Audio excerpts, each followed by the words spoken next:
Bambone dunia kita dunia dengan dunia hanya dunia sama-sama. Bongko maka, beto maka, bindo maka, mkuku maka. Para nyuma doka hari kiama. Abon ka so mani bilala bangko mala pulo ke mabanga ko. Ko ala bangko samala e. Ande bambo kumbo. Alinde bambo sinu ala ta bambo dai.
Yo, assalamualaikum warahmatullahi wabarakatuh. Bal konton na bismillah. Bal konton na yiri ko lai banta babi. Arabalungo June Karo Telefulo 2021 18:36 p.m. right now in the United Kingdom. It should be 5:37 actually right now. The clocks just tick 18:37 p.m. in the UK, 5:37 p.m. in the Gambia. It should be 19:37 p.m. in Berlin, in Paris, in Brussels, and rest of Europe. Obviously, I think it's 11:37 a.m. in Seattle right now. Balcons on now, or 10:37 p.m. It should be in Seattle right now. Beg your pardon. Carl Condon Bagi Carl Jai. Program to Wednesday's edition of Political Perspective. So, at all moment joined right now, Bismillah. Program to me along go. Program of the Kumaila Bakelebi, Kata Kumal Kalajam. So.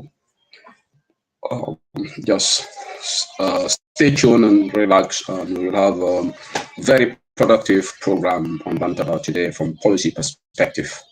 Carl Condon, Carl, welcome Bantaba again for the Arabalumba. Tendolabaki for your continued support to beautiful my Bantaba. Alka program on the 7th Anyami. Massive thank you to all of you for doing that.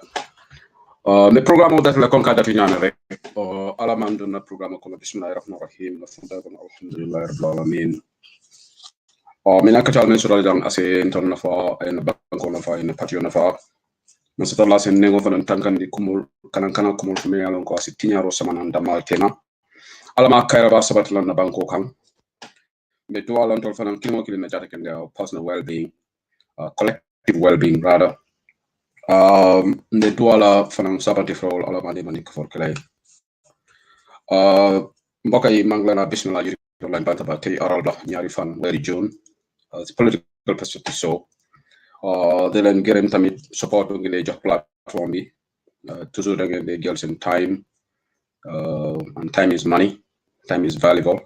di ñu déglu loolu ñun appreciate nañ ko trop di doore programme bi ñaan yàlla ñu dugg si jaama génn si jaama ba pare di ñaanal suñu réew bi tamit Gambie yàlla jaama yàgga fa di ñaanal suñu parti bi ak suñu flag bi Abdoulaye Ousainou Darboe ak UDP parti bi lu ñëw ut yàlla may ñu ko 2021 on December 4th di ñaanal ñoo xam ne tamit nañ faatu yàlla yàlla moo jégal leen si seen baakaar yi tey nag programme bi programme mu nekk def di am solo waaye this program somebody said you cracking a bit okay let's see okay yàlla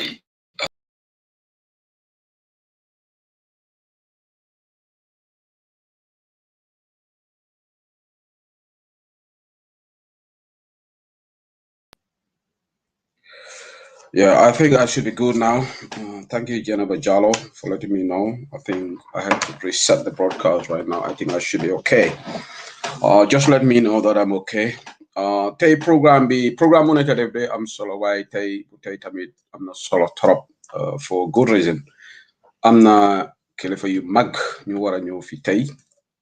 Ñoo xamne they are definitely well known in the world of academia and system professionalism. Madam Olidiba Wade, Mohammed Moy Deputy Administrative Secretary, she European National Executive.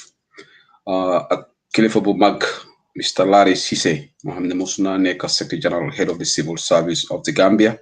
Pepare Liga internationally as well as a man full of experience. Olidiba was also worked at the African Development Bank. We are lucky to have them within UDP at the level of policy.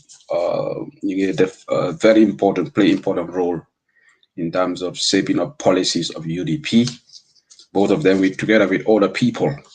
So Tay ñom ñoy suma gan wara ñew fi exactly in 19 minutes time.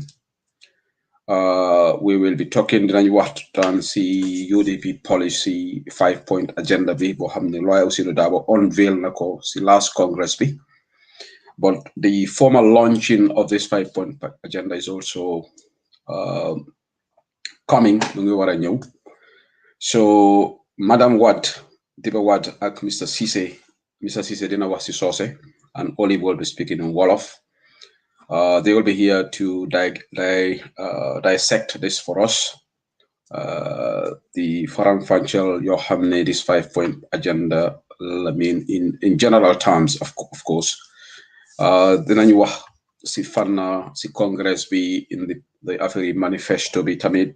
And also we will be talking about the party leaders' press conference yesterday. Party leader be definite press conference and he touched on the issue of the TRRC, issue of the security. Wahna Afri elections tamit ne Gambia, we have to really safeguard ourselves against post-elections violence. Comment na si Afri registration with tamit dinya IEC. And he touched on the importance of the security and also Wahna ne mom nga expect ne the Nguri Gambia didn't act on the recommendations, whatever the recommendations of the TRRC would be. And he also reminded, Lawyer Ousainou Darboe reminded us ne points you know what you done DP96. He is vindicated in a way, not from what the commission said, but based on the conclusions of the lead counsel. So that interview was widely watched and the journalists asked questions. So this grand interview, Bunyawara Amfi, conversation with the level of UDP family, we'll have that. So why Janin na Lunda will be aladrong. Kafali ko kodol nyanta satalale kodol bije melialon ko after this is going to be a 1.5 hour conversation between them. For Gambia, they will be here 7 o'clock Gambia, 6 o'clock Gambia to 7:30. The Fidel Salo in Gambia is 7:30, so the conversation will be limited to 1 hour 30 minutes. But within 1 hour 30 minutes, obviously we will touch on a lot of areas. Okay, we are also nga audio mojan me alonko na sister menketa lawyer Kumba Jaiteti adiamta B male audio play la jane about this registration alingo lamo yi jani na luntangul kana lawyer Useno Dabo lawyer Kumba Jaiteti spoke kibarol men soto lati konda alkalo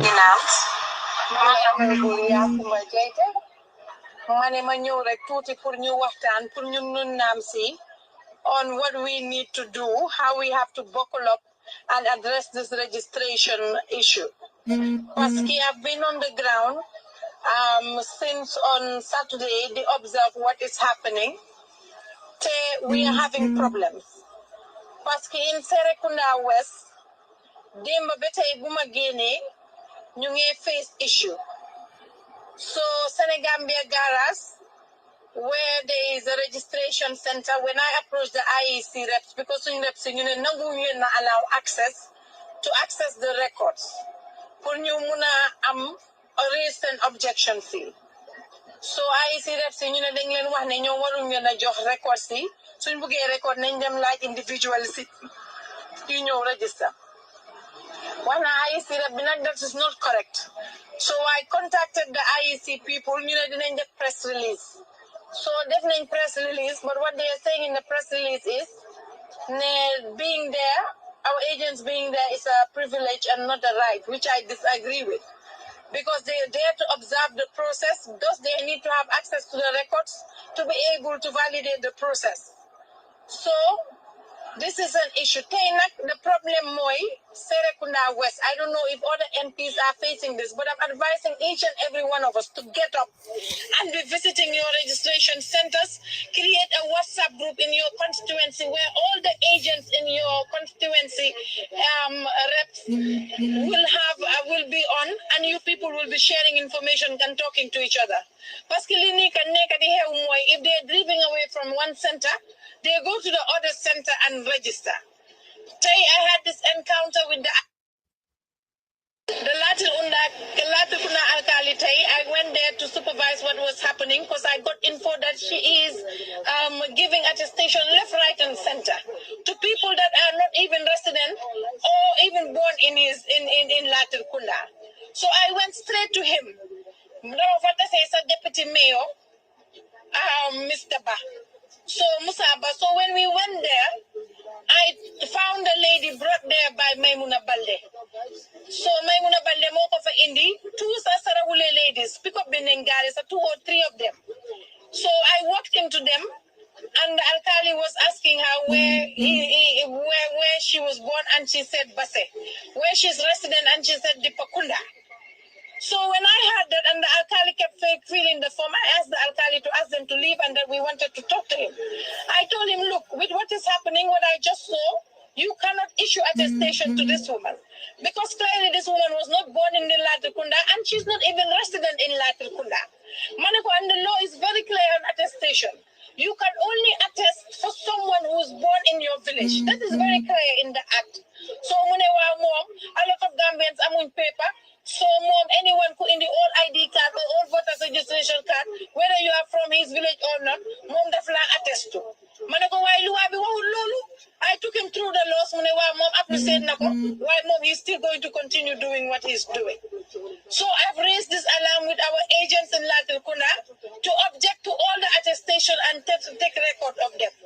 So I don't know what you people, what your experiences are in your different constituencies, but I think you need to get up and lace with your agents.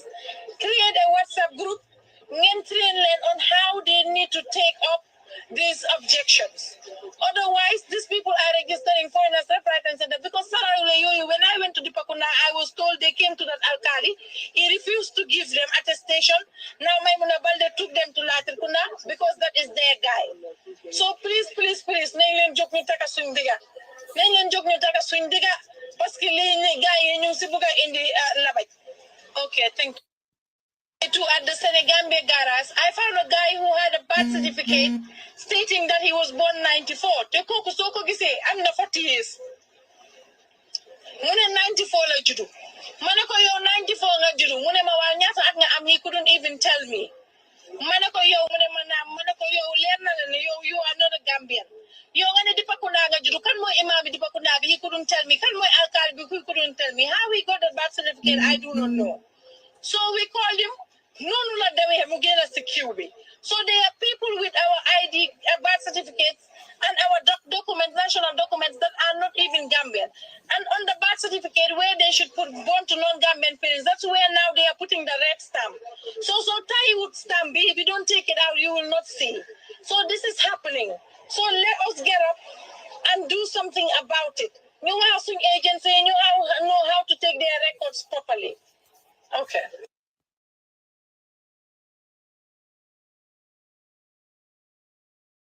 Okay, Mbari Ngolumbele Ngomo Nyola, voice of nominated member of parliament, Kumba Jaite. Kumaka Olmen for the report or I'll mention to ko Maimuna Balde. Latikunda German, Alkalo Membuje, he is an NPP supporter. I think one Hedna Turbila Fate, but I think I'm going to recall the name. I think the audience, if you know the name, you can let me know, because I don't want to put out, I don't want to say a wrong name here. A lot of people are listening right now. Thank you so much, Hadi Bailaba, my darling. Yes, Pa Omar Fall is the Alcalo in that place. Pa Omar Fall is a supporter of NPP. Pa Omar Fall, man yagana di degam biram. In fact, he actually there was plus B they couldn't hit you at somebody else. Pa Modou Fall luñ ko bo wax rek moy affaire deka du effet chahan dafa am jobot domami ay Gambian lañ li la fa ruslu mom kenn nekut alkalo Gambia, mom kenn nekut alkalo Serekunda. Te where there is smoke, there is fire. Like Kumba Jaita is very responsible. Do gain the accused to be lawyer la MP la tamit. Do jox rek the accused mom kena su fekkene she is not doing it. Maimuna Balde dafa wara bay li. In fact, tay Standard newspaper also, the police have confirmed the arrest of 7 people for allegedly trying to obtain voters' cards through falsified attestations. The Standard has reliably been informed. Standard newspaper, in confirming the news, ASP Lamin Balo said 7 were arrested by the police station at Farato on Monday. Nintendo Lungo.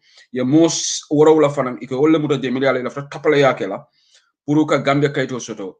Ño xamne duñ gomi Gambian ñu ngi leena wax ne ñu yow su fekkee ne doomu Guinée nga wala Sénégalais nga, you don't have Gambian nationality. Loy ut surtout affaire attestation ba legi police, these people should be charged and prosecuted. Lola police wara def. Senturi Bella Sow, Babukar Mas Job, Lamin Balde, and Wure Jallo.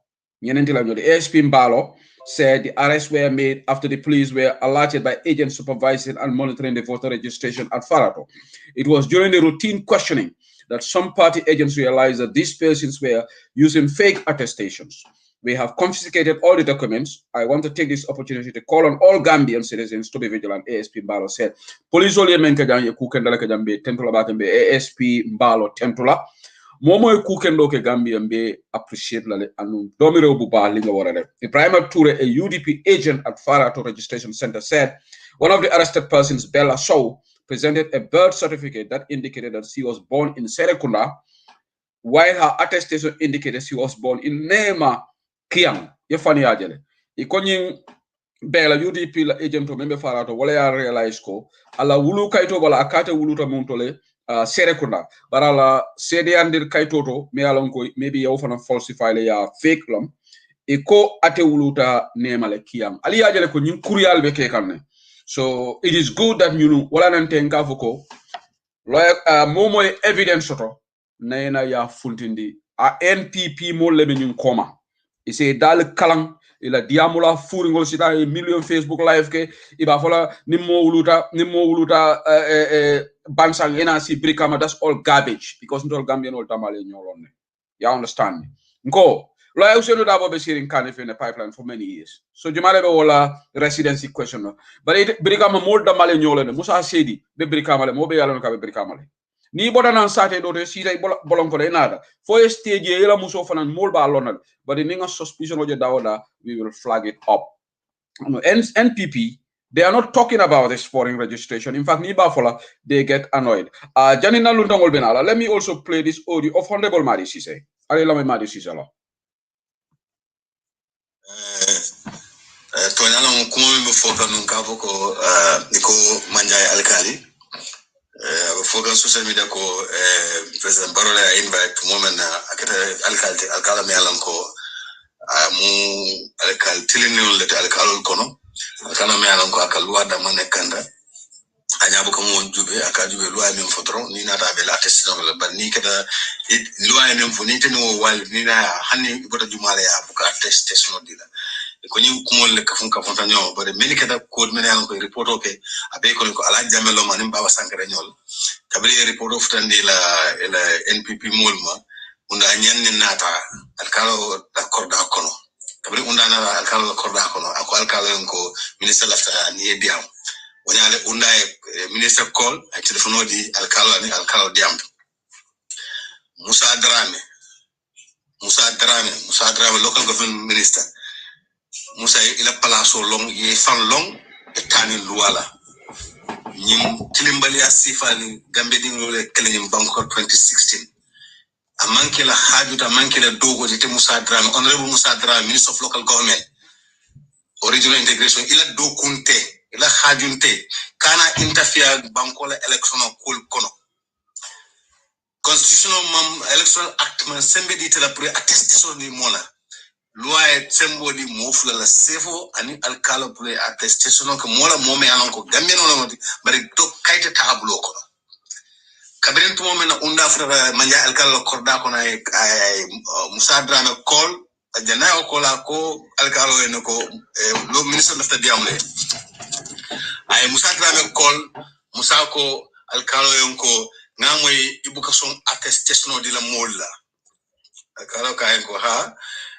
loi ya lan ni nyame ni mol na to nyam ba dile la bari ni loi ma même fon to kala e ko ate Musa Drame na ta fo alkalo ngo mo abata banko karaw na na te la sato ko iten attestation de la ali nyin tilimbali akumo mo abkabo mo da ko fo state minister for that matter wallahi and a very senior state minister for that matter in the sense that al-fayati anyanta ko lonnale local government minister in the parliamentary secretary on the Jawar regime e kulong nyimdum kulong balialom bang fotilim balialom mo si fanyi ninkanya muna ken ni minister ba fo alkalo en ko attestation di mola ibota dawda nyim banko kam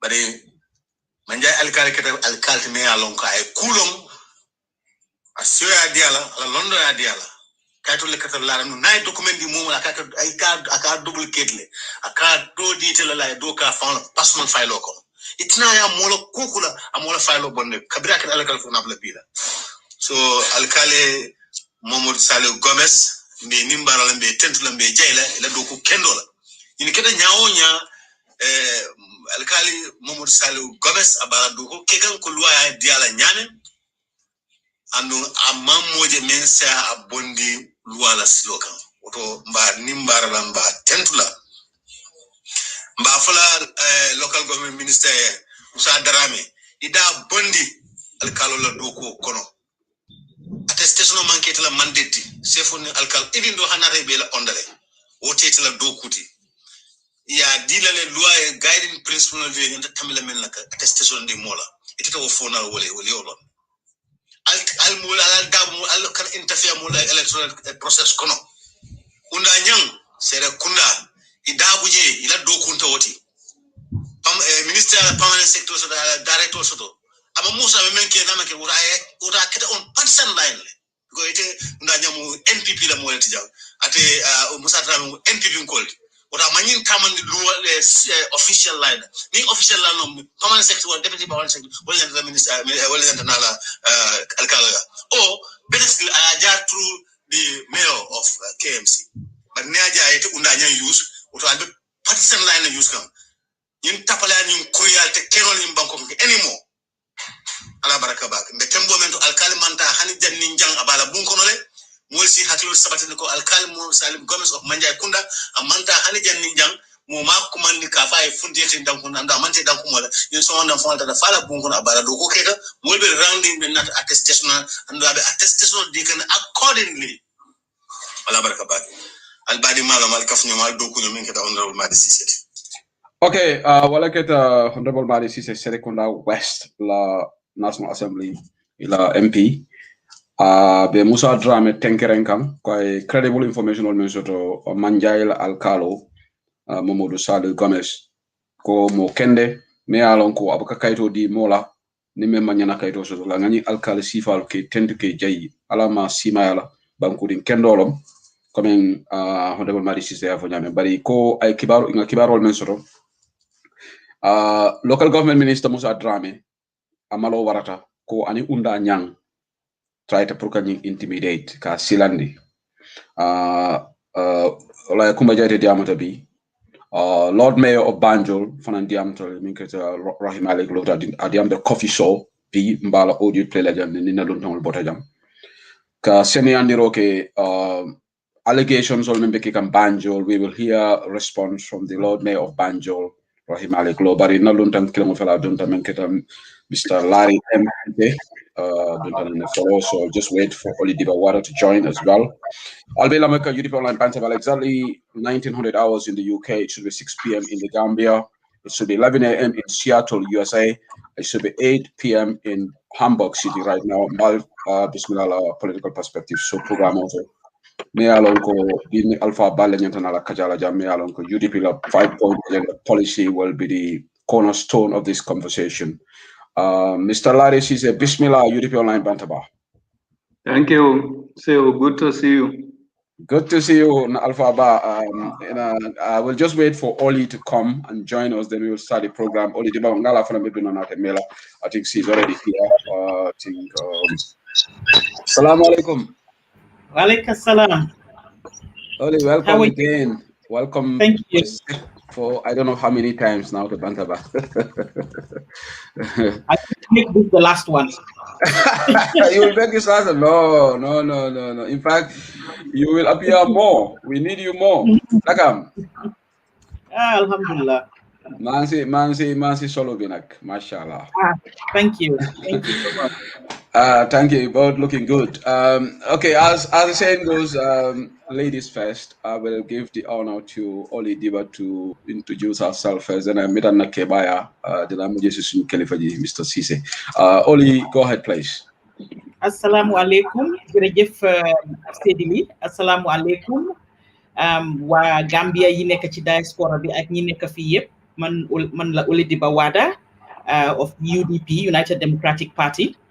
Deputy Senior Administrative Secretary di leen nuyu di leen jaajëfal yéen yëpp ci ngoon si tey kontaan ci invitation bi ñëw tey pour waxtaan ak yéen suñ parce que dañ commencé pour roll out suñ 5-point agenda bi as part of UDP manifesto bi so léegi dañ bugg a door pour door di waxtaan ak askan bi wax leen ñun UDP suñ contract ak nit yi lan la waxtaan bi ñu waxtaan ak waa Gambians yi ci biir ci communities yi li ñu wax ne mu ñoom loolu moo am solo loolu lañ bëgg a ñoo waxtaan si te diggante léegi ak ba December dañoo door di gën a waxtaan di wax di explain ñun lan lañ bëgg a def as a government UDP lan lañ ñoo dikk askan bi lan la ñoo commit to ba pare invite askan bi pour ñoom tamit ñu laaj ñu naka lañ koo defee fan lañ koo defee kañ lañ koo def ak but lañ bëgg a make sure ne li ñoo def nii is going to be very accountable so du ma wax lu bari because time is against us waaye just pour introduce and set the stage pour loolu but li ñoo waxtaan yëpp it will be as a follow up to commitment si suñ party leader bi ak suñ flag bearer and party leader honorable Ousainou Darboe bi mu waxoon ci congress bi moo jël acceptance speech am bi commitment siñ defoon which was on the 5-point agenda so loolu la ñoo door di génnee di waxtaan tey ak askan bi on lan lañ pare pour commit jërëjëf Jërëjëf Oli Diba Wade jërëjëf I think you have actually set the stage nicely for us. Bevere di la congratulate tamit on your brilliant performance at Kerfatu a couple of days ago. You represented us well there. Everybody, the feedback that we got was, wow, mashallah, mom. Just to say thank you for doing that. It was great. Science na kebaya von alpha ba min keta Mr. Larry MC City if I say fan introduce but mbete nyini ngala menna ngalongo ina ko jang keta pro nyin saratol me alonko UDP ni nga man sekunda soto mbe tamala saratol menna tunku lulo ni ka 5-point agenda bari ite fana ise fan fo moli demandi ko Gambia mo jamaka moy Mr. Larry Cisse Ibota Mintole Gambia, brief background about yourself. I know you're very humble. You not want to talk much, but for the sake of the audience, Mel Long, if I introduce briefly. Thank you, Seku. Ntelam Larry Cisse, this is the first time I appeared on any political platform. Wow, then we're lucky. We're lucky there. Yes, then minimum appear in any political platform. Wow. Because Ankala Fingatara Molko Mambe Kuolkela. Ntelam Larry Cisse, Wuluta Nyamina Kudang, Nyamina East District, Kordame Kafoje ko Sarakunda. Nkuluta Kudane and in Kauru and in Bakau in Serakunda, went to school in the Banjul area, Njita St. Augustine's. Then Tata College in the US. Okay. BBBB, na background, as you know, Secretary General, but I think there is a newspaper headline, Menka Afoko is the shortest lived. Shortest yes, Secretary General ever. Secretary General. Yeah. More malo me at Nantata, but maybe Oli can enlighten. I just took a walk after certain things. So I was Secretary General briefly for just 3 weeks. Okay. And in retrospect, until Naboje among I'm Watile, Maninkol Kafo me Duajabo. Mbotaje Nata UNDNTA. That first assignment was in Eritrea. Okay. Na 5 years ke Eritrea, na 5 years ke Sierra Leone, na 2 years ke Nigeria, na 5.5 years ke Swaziland, na 5 years ke Zimbabwe, na 5 years ke wow, yeah, globe trotting around everywhere. Yeah. Then UNDP yeah. In fairly senior management positions. But at the same time, while I was dealing with many political quality, I refused to be disengaged from the programming side of things. Okay. So Ntata Dawda Nka insists like head of programs because that's where the action is. Yeah. Now UDP la ning 5-point ning point UDP ka afote. Adatita nyadile. Gabriel Ousainou Tombong last Congress to ka ke flag bearer. I statement lady. Wo kacha kono. I point lule landiko UDP ye mansa kundata. Ibe point lulo lekele la priority.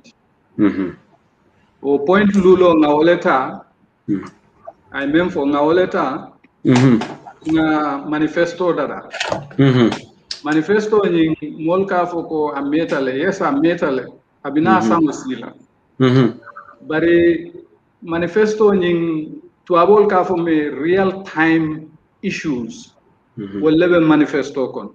all men ya lonko be banko kan sign be mol batandi kan kaburun jawara la time kata ya fo Adama Barrow mol ma mellon tol dolum te kabula moto kono len ka fo mol lem bita kudan all the time bar nintara kudan jama kabula moto la le CRR North CRR South NBD NBR ke belema doton kama le fo same 40 pour ka diamu mole ka lo mune mula ila munafang problem olti so wo 1 year kono fen nibe UDP nye bela da konkon ila hamu anila miro dunta manifesto kono manifesto nying niaje nying point lulo bota kono wala ya sab now nying point lulo fanan kabringa be dadala nganyine fo dron ko nsi nyin dada nole katu manifesto nying point lulo ya abe bota manifesto nyin ne kon nsi nyin dada nole nkari diamu nying point lulo la jannim manifesto fango be fintila andu ngawara jannim manifesto la finti wato amanjam fasay tonya nsi wala fo nsi men fo no fanan kono dron wala nyinti ko kabring ntenga decide ko mbe UDP support la mol camera ko ntem mo kutolti UDP ndemanke mo kutoti UDP UDP la zero draft constitution adata na salole kon wow ntenin koto keba jamme Seku Demba anin keba dabo pakaliba bari ka fayne keba drame nto le zero draft nim fek wow kabra banta d'accord ta ko wala mu drafti ntenata appointment soto ntata yeah bari koto keba na kadiam le fo manifesto ni amina constitutional ni darata kabula mol noma ka fo e patio lead wo fanan be keta na mo jamal la bunda konko e man son fom futata Usenu wow kabrin futata Usenu wala akabe consulta ayata nying malafika itaje but nying is bring UDP womo Usenu fa ma accept follow wotumo la ale nyin do ko beke no ama accept wato ama accept me dalilo me atina ko nga lawyer tombong kapatio nyaton kaya nga nyine lonko yaabe tajirinte ya kala molla tonya nay tajirinte ya ke loyal damo kanyo fasa ni amari muta loyal ba fasa la was a smart thing ni ente muta walle ko to keba muta walle mo ko te muta loyal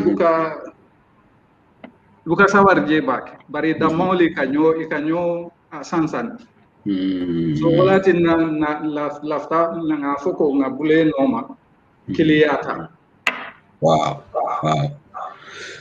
okay that's really revealing baraka bake ntefomo kalamuta it's news to me learn something new today nake ba wo kay ngalo mo jama be platform la may kay mo kalamuta bawo ite you've always been behind the scenes nka fo janne ko londi tiol mashallah shata UDP da dolbe je wol funtita dolbe koma ite be wol economy be koma ka patio ni makoy so ke tendo ke jay law do ku kendola ni UDP both of you full of experience so I think we'll have a lot of wisdom on this show tonight so barakabake nakeba so now let's crack on Oli we start must start ak yow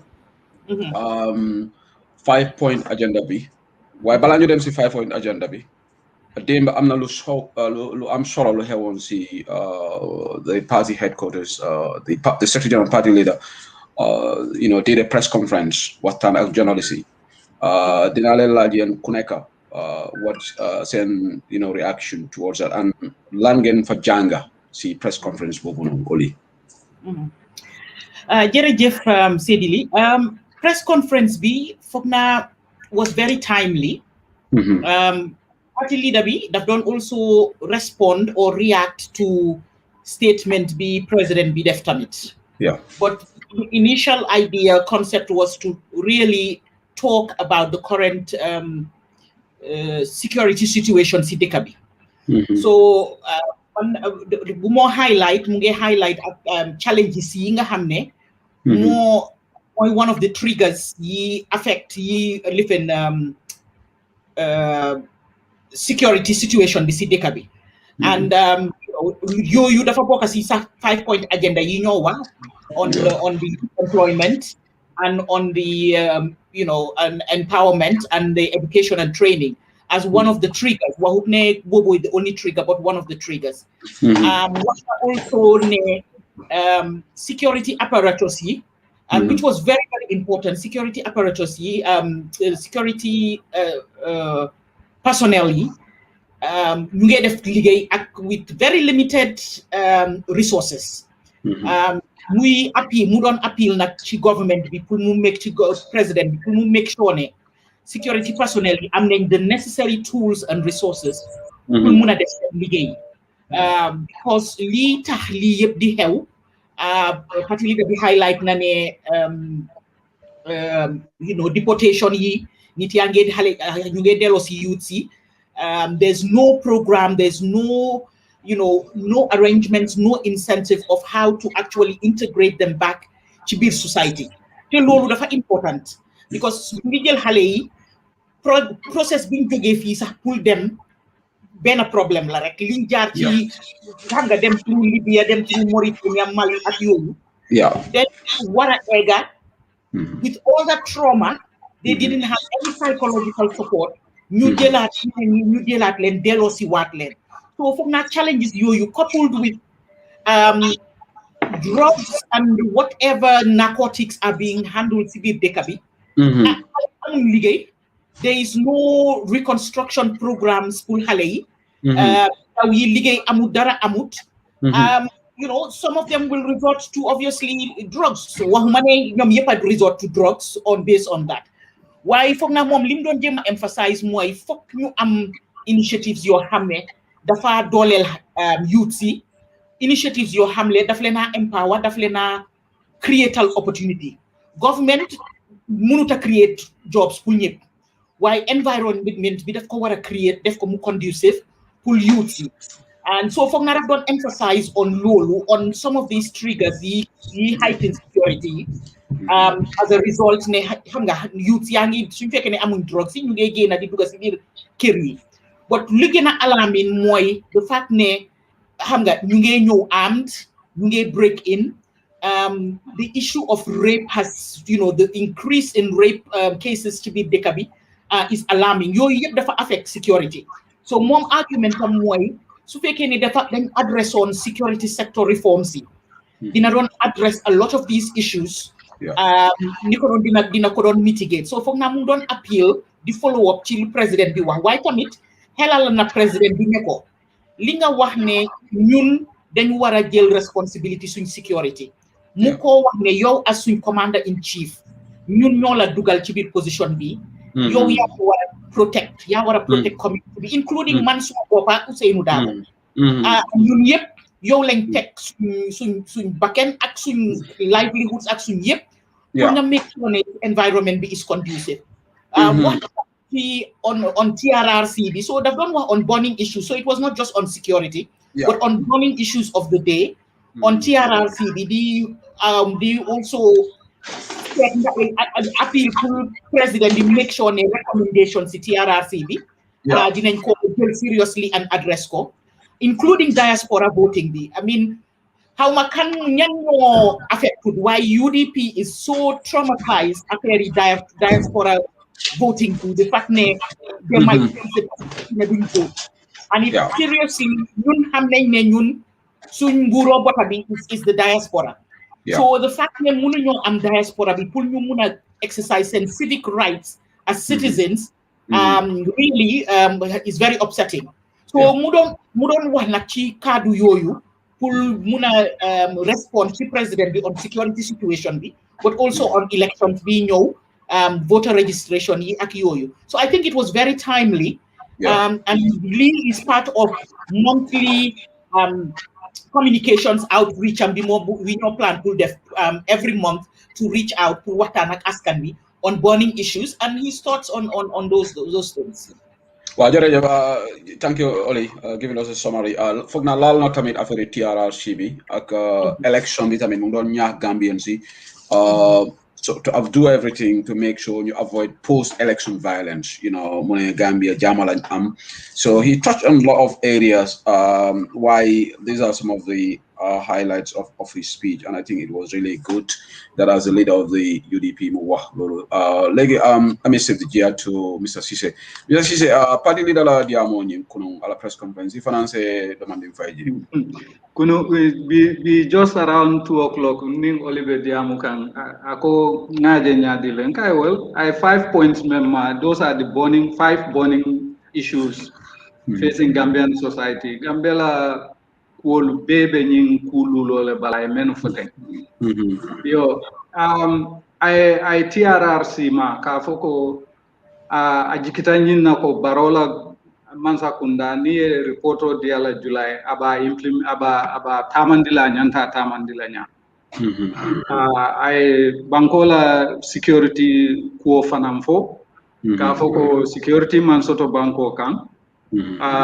President ko ntol fangale nyantam fan tankandila akate mon songotala ntol lenga kije ngake nyine kama niaje title diale ka fay commander in chief atele nyanta mol protect la with the resources he has anatana kuma do foje nte woto diata nyebak ako niaje economic bijang mansakunda le natijang ako economic ko lu menu be baro tankandi kan yalom be ngalon ko senegali solle ako wol me fankije economic le kije bar barole son ako we mune min ko baro malla mfangol la sojaro la malla mfangol la police la malla mfangol la SIS la ako nata keta presidenti Gambia sojarol wolle ba tankandila ni ma tankandino ni lafta fale safa. I over that was really hello. For me, basically I come in for to our government. If you are a government, you cannot secure your government. There is no way you can secure the people. Exactly. Nibe mansa kunda kono imu mansa kunda nyato nkoti imam banko tankandino ime fan tankandino itela banko dingul tankandino to abol yo fodulal beto. So our emphasis was good. Election integrity fanang ako amalla fitino la banko ka andum jama ning election no ni ko dolke coming ka banta banko dingulu register ka karteo fay ako sifale ka walio nati UDP mallafi wo wali sifala. So I president appeal, I IEC appeal, I molbe appeal ko nimbe registration kela na kanyama akana ke sunyar kuti akana ke tapale kuti na kanyama dron nin karteo fay ta mengane tay gane nte woto wo fulo security ning election integrity aning TRRC I auto manya men wodiatante bari a follow munela and wo be nyim 5 point all kono ako funding ke wol man sakunda nyanta men ke la funding ke wol ya imake wala na mol kata nyim bakwe dolbe fala dolbe ku kurung dolbe kala dol yo banko fan kan funding ke wol men bijang imantara fen ako walatinne ka nyin drogol ma e ka dolol min because manku soto men kala walatinna fane ka joramal te ka dum molla sol kone ka pol kije. So I ako UDP government ba fola nyim 5 point total atelem point number 1 thing ngani mem fote ka foko UDP la miralo kono nyanta kuol nenkela pour funding ke ol si mana fengo mutano fondi musol fanansi mana fengo mutano femfe natra ko dokula le mutine doko ke nyanta men soto la ya soto wolem good governance ni wo man soto drum man sakunda mala doko so ala press conference it was spot on because earlier along we've been talking about these issues for a long time. Niama wato atate usenu niama wato ataka fo ne evidence dina bar kunum I evidence pa karola le mol kamem fa wala moy andu mol kamem fa manke ko chahan kumati mol kamem fa wala be bankoka on the ground.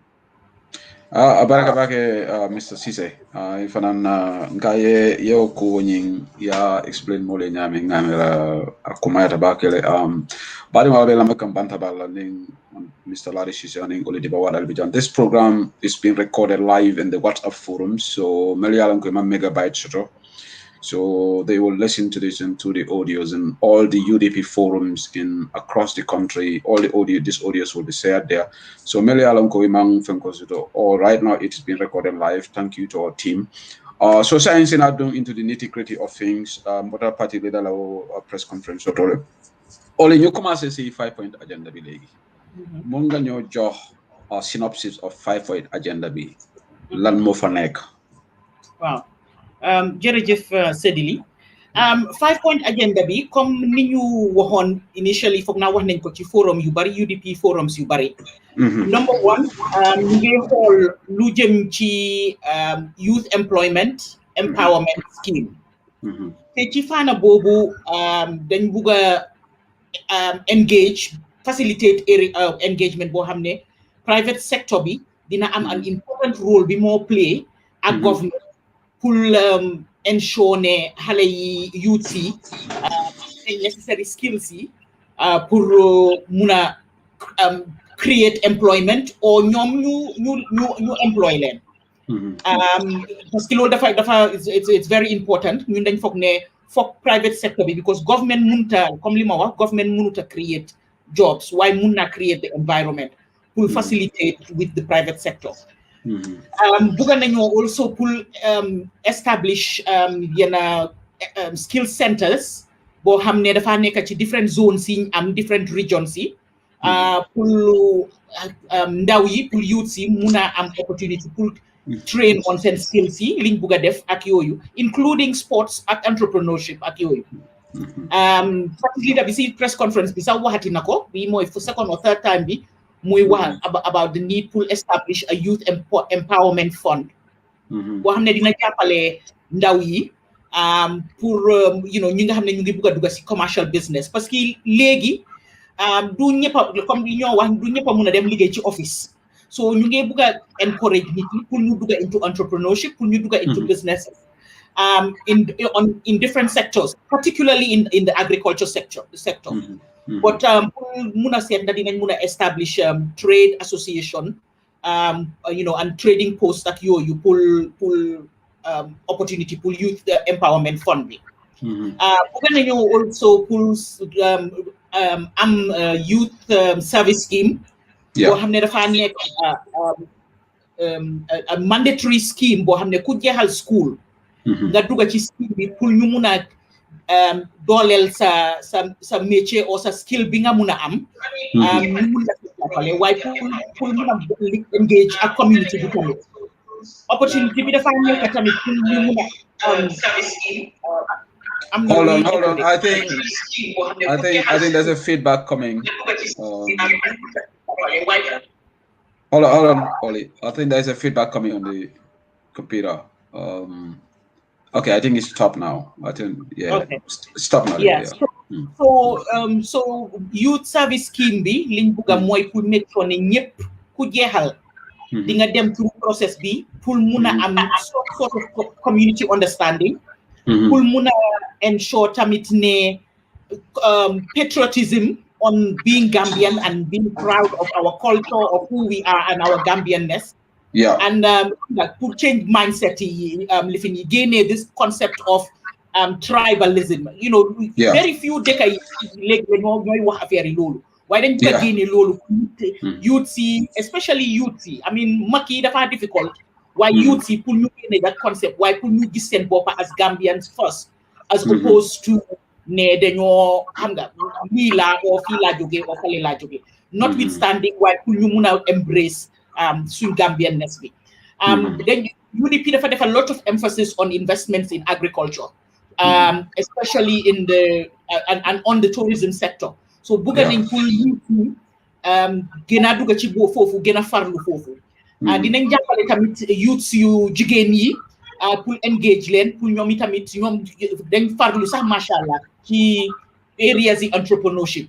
Li ñoo gis li ndaw yu jigéen yi di def in different sectors is just so impressive. Why dañ bëgg a gën a enhance dëgëral loolu. And also xam nga pour support businesses ak policies yoo xam ne dina ko def mu easy pour youth si nga xam ne ñu ngi bëgg a dugg ci business yi si and fair tax system bi naka la mun a supporter ndaw yi. So boobu mooy on just an overview on that, but there's more detail on the full manifesto. On the second agenda, and maybe dina by Mr. Cissé tamit dina si wax dañ bëgg a work on education. The second agenda is on education, skills and training. Again, li yep ci ndaw yi la. So you can see the UDP is putting a lot of emphasis on ne fokk ñu strengthen human capital bi. Parce que duñu mën a toog ne dañoo ñëw sampa taax o dañoo ñëw sampa lii o dañoo def lale te dëgëralo human capital bi nga xam ne ñoo ko war a manage, ñoo ko war a coordinate, ñoom ñoo fa war a nekk pour lead and facilitate those processes. You fekkee ne amuñ doole bi créer luñ leen environment bi then amuñ njëriñ luñ sampa rek luñ defar rek dafa yàqu. So fokk ñu prepare the new generation, create leen opportunities. So bugga nañoo door, in fact talking about entrepreneurship, dañ bugga pour ndaw yi from as early as very early childhood to engage them on entrepreneurship mindset. Xam nga ñun nekkee xaleel dañ daan defar grom soup di toog ci bunti kër yi di jaay xam nga so that kind of thing, but di dimbale xale yi pour ñu mun a am that mindset of entrepreneurship, include whatever skills you am. Making a skill being is on it depends on what it is, whether it's on agriculture or on entertainment or on hospitality. While having that entrepreneurship mindset, train them, you muna prepare sen bopa nga xamne su fekkee ne kenn mënut leen a employ ñoom ci seen boppa ñoom mun nañoo liggéeyal seen bopp. Yeah. So those are some of the areas you know buga am. Secondary education system bi tamit dañ buga xoolaat revisit the entire curriculum. Li ñoo jàng fu nekk ni loolu lañ doon jàng bu ñu colonial masters yi indi leen loolu ñun loolu lañ jàng suñ doom yi loolu lañ jàng dañ buga shift that. First, looking also at 21st century skills. Aduna si yëpp kanam di wax on technology ñun ba tey ñu ngi jàngat kenn xamut lu ñoo jàng. And it's not reflecting or translating on current jobs or the job market. So then we can revisit the entire curriculum, but we would look at an education system for Africans, by Africans, that resonate within the African context, and in this case, the Gambian context. You put on illiteracy rate, full support on non-formal education, because most of the informal sector in the business sector, music are semi-literate or illiterate. So for ñu jàppale leen tamit pour ñu mëna am little bit of numeracy ak living skills in the non-formal education system. So these are some of the areas, but a wide area, but bëgg nañoo engage ak civil society tamit because dañ feel ne civil society dafa am a key role pour play in the education system and building in the education system. So dinañ def loolu and then make sure ne prioritize budget allocations on the 5-point agenda pour make sure ne dinañ mëna dugga ci biir yooyu. So dina bàyyi Mr. Cissé pour moom mu wax on the other ones, which is on the nutrition and agriculture and also the public health malal si tuuti. I think li gën a important mooy the maternal mortality. loolu suñ ko address fu mu nekk ni dafa mel ni ñun ci suñ boppa suñ health system bi is causing a genocide in this country because ñu ngi working ñu ngi dee you know xale yaa ngi nekk orphans it's just terrible it's terrible and we need to look at that COVID am na lu bari lum ñu jàngal te foofu ci jànga boobu dinañu dimbale pour ñu mun a strengthen on the health system parce que amoon na wax boo xam ne Gambia fii ñun ñoo nekkoon one of the best we have the best public health systems in the region bi yëpp fii lañ daal so dañ ko dëgëralaat loolu so ma am foofu invite Mr. Cissé pour moom mu elaborate more on the other ones. Well, jërëjëf Oli, I just want to does anybody have got a device that you're listening to next to you, because there's an echo coming? If you have a device, just keep it mute. I have two devices next to me, but you can keep it mute, then that will not bring feedback to the okay. Let me just switch my yeah. I think I was the culprit. Oh, okay. I've been booking aside. Okay. Okay, fair enough. Mr. Cissé saying for the youth funding la Carola. Jata Kende la Carola, obviously Seno Bunda, but in Efanam Blarek, you know, a Japakaser water molie, in Tungululo me alongo, ni UDP Mansecunda Sita, me Tamala Menla. Yes, Abaraka Seku, Abaraka Mrs. Diba. No, I quite for Yaman. Funding Keola Yiriwa Kuo. Gambia Mansakundal metalek ibuka wakela priority. Silang wato sita purunga funding ke wala yirwa ke Mansakundala priority. Muneo sabu nien population no jibe. Funding ke wala, I think they constitute about 40 to 45% of the population. 65%. 65%. Yeah. So you cannot ignore 65% of your population in your development planning. Yeah. Now, Namira wala tina oliye nyimembe fote, it's all through education, youth employment, health, agriculture. The bottom line there is to create a situation where nim misal fe UDP dunta Mansakunda. Kafome indigenous economic empowerment. Omuneti Gambia dingul la sembentu ya. Wole be tarala UDP la kul bacon. Kajeko funding ke olu ye isi mecholu karanno ye do ko soto ni mecholu karan Mansakunda fananyanta facility soto la main be la business ol makoy la kodola pour mol kana tara jikiri Mansakunda damman na do ko la karola anila balu wala karola.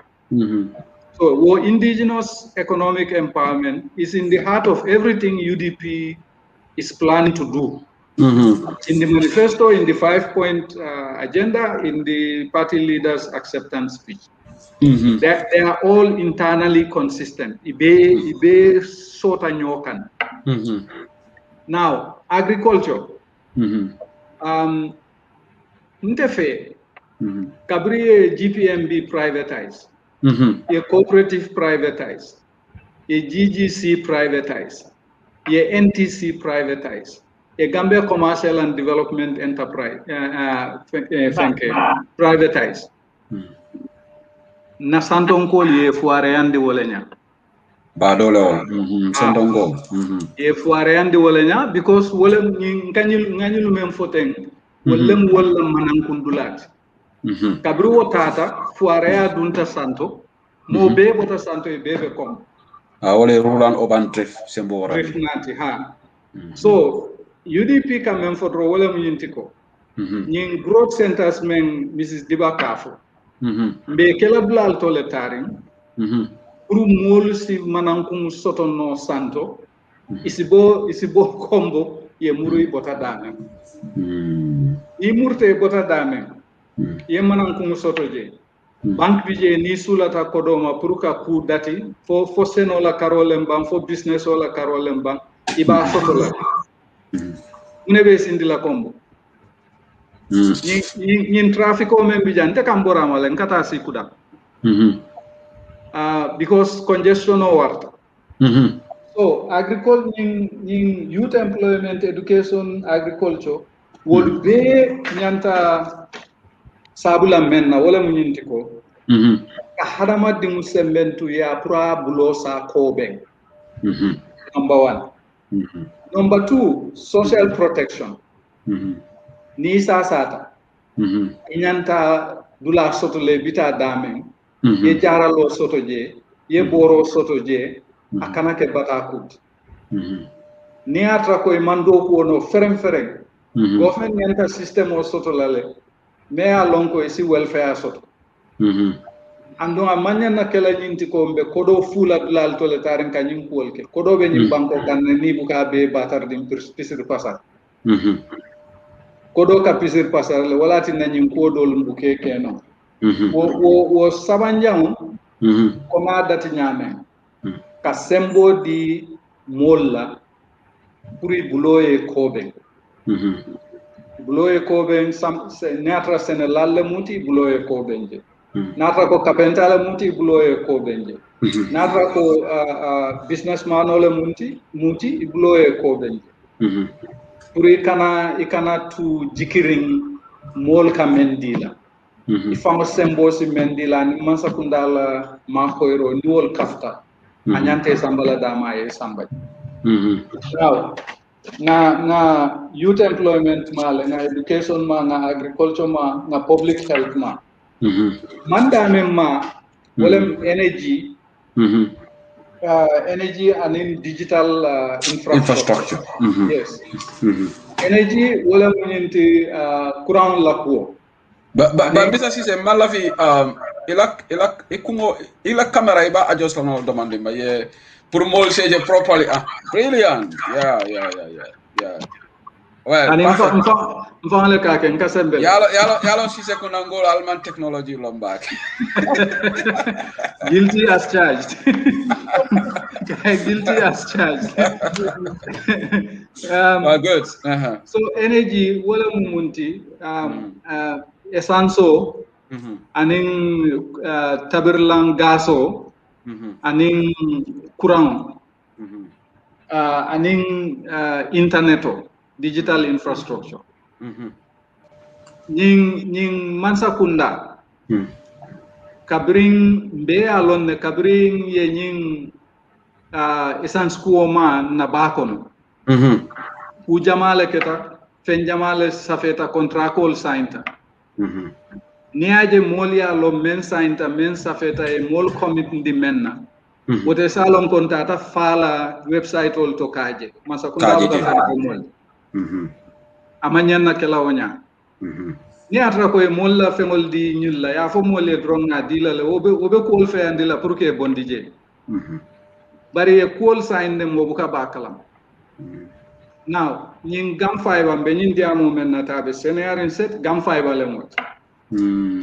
ye millions of dollars le invest gam fiber banko be wayata gam fiber ari gam fiber buka tamano munanna buka tamano capacity tije londo memba sambala tije jorawol memba sambala tije so UDP ko ninketa je ndeo gam fiber mbala backbone nying it's called a backbone ba backbone nying expand lele so that hanatrak dindimu be sirim same karanta ba asitano internet la karang online yalo nying coronavirus ye meitan di dunia la wala nyinti ko kolte silent no nyama 100% ali so fonga investment ke in digital infrastructure kaje ko ni pandemic sifa nata mo sitaro no so ko ne lela dindingol be karanna Ite fan expose la, ite teacher expose la, mote expose la. Bari man tools le soto. Yeru wandaje. In the remotest villages. Dinde mo fen nabe karambungo ta be nama laptop soto, iPad soto. Wow. Every single child. You know? Ikamuneke, they invested in it. A partnership create with Samsung, a partnership create with Apple. A supply nilla. Ika tara siri la villages nyol to nyim pandemic kono karamo me dam fen. Laftao sifal.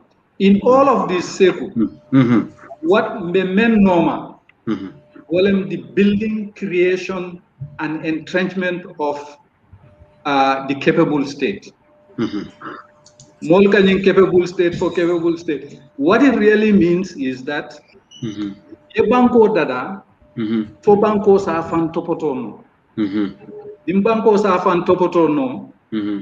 Abe youth employment dilal. Abe education dilal. Abe agriculture dilal. Abe public health dilal. Abe tourism dilal. Abe nimfengol be dilal because the state is capable of delivering social services. Now, what are the examples? Example almost capable state mintole.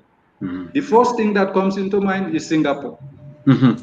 Then you have Indonesia. You have Malaysia. And now Vietnam. Then Africa, you have Rwanda, you have South Africa, and you have Botswana. Namibia is coming. So, idea is to create a capable state that has the capacity, the resources, the honesty, the integrity, the good governance structure. Kabanko tamanda nyanta tamalanya. Mr. Cisse, ila diamo be diare mbake, bari niko tubabo kamo to capable state.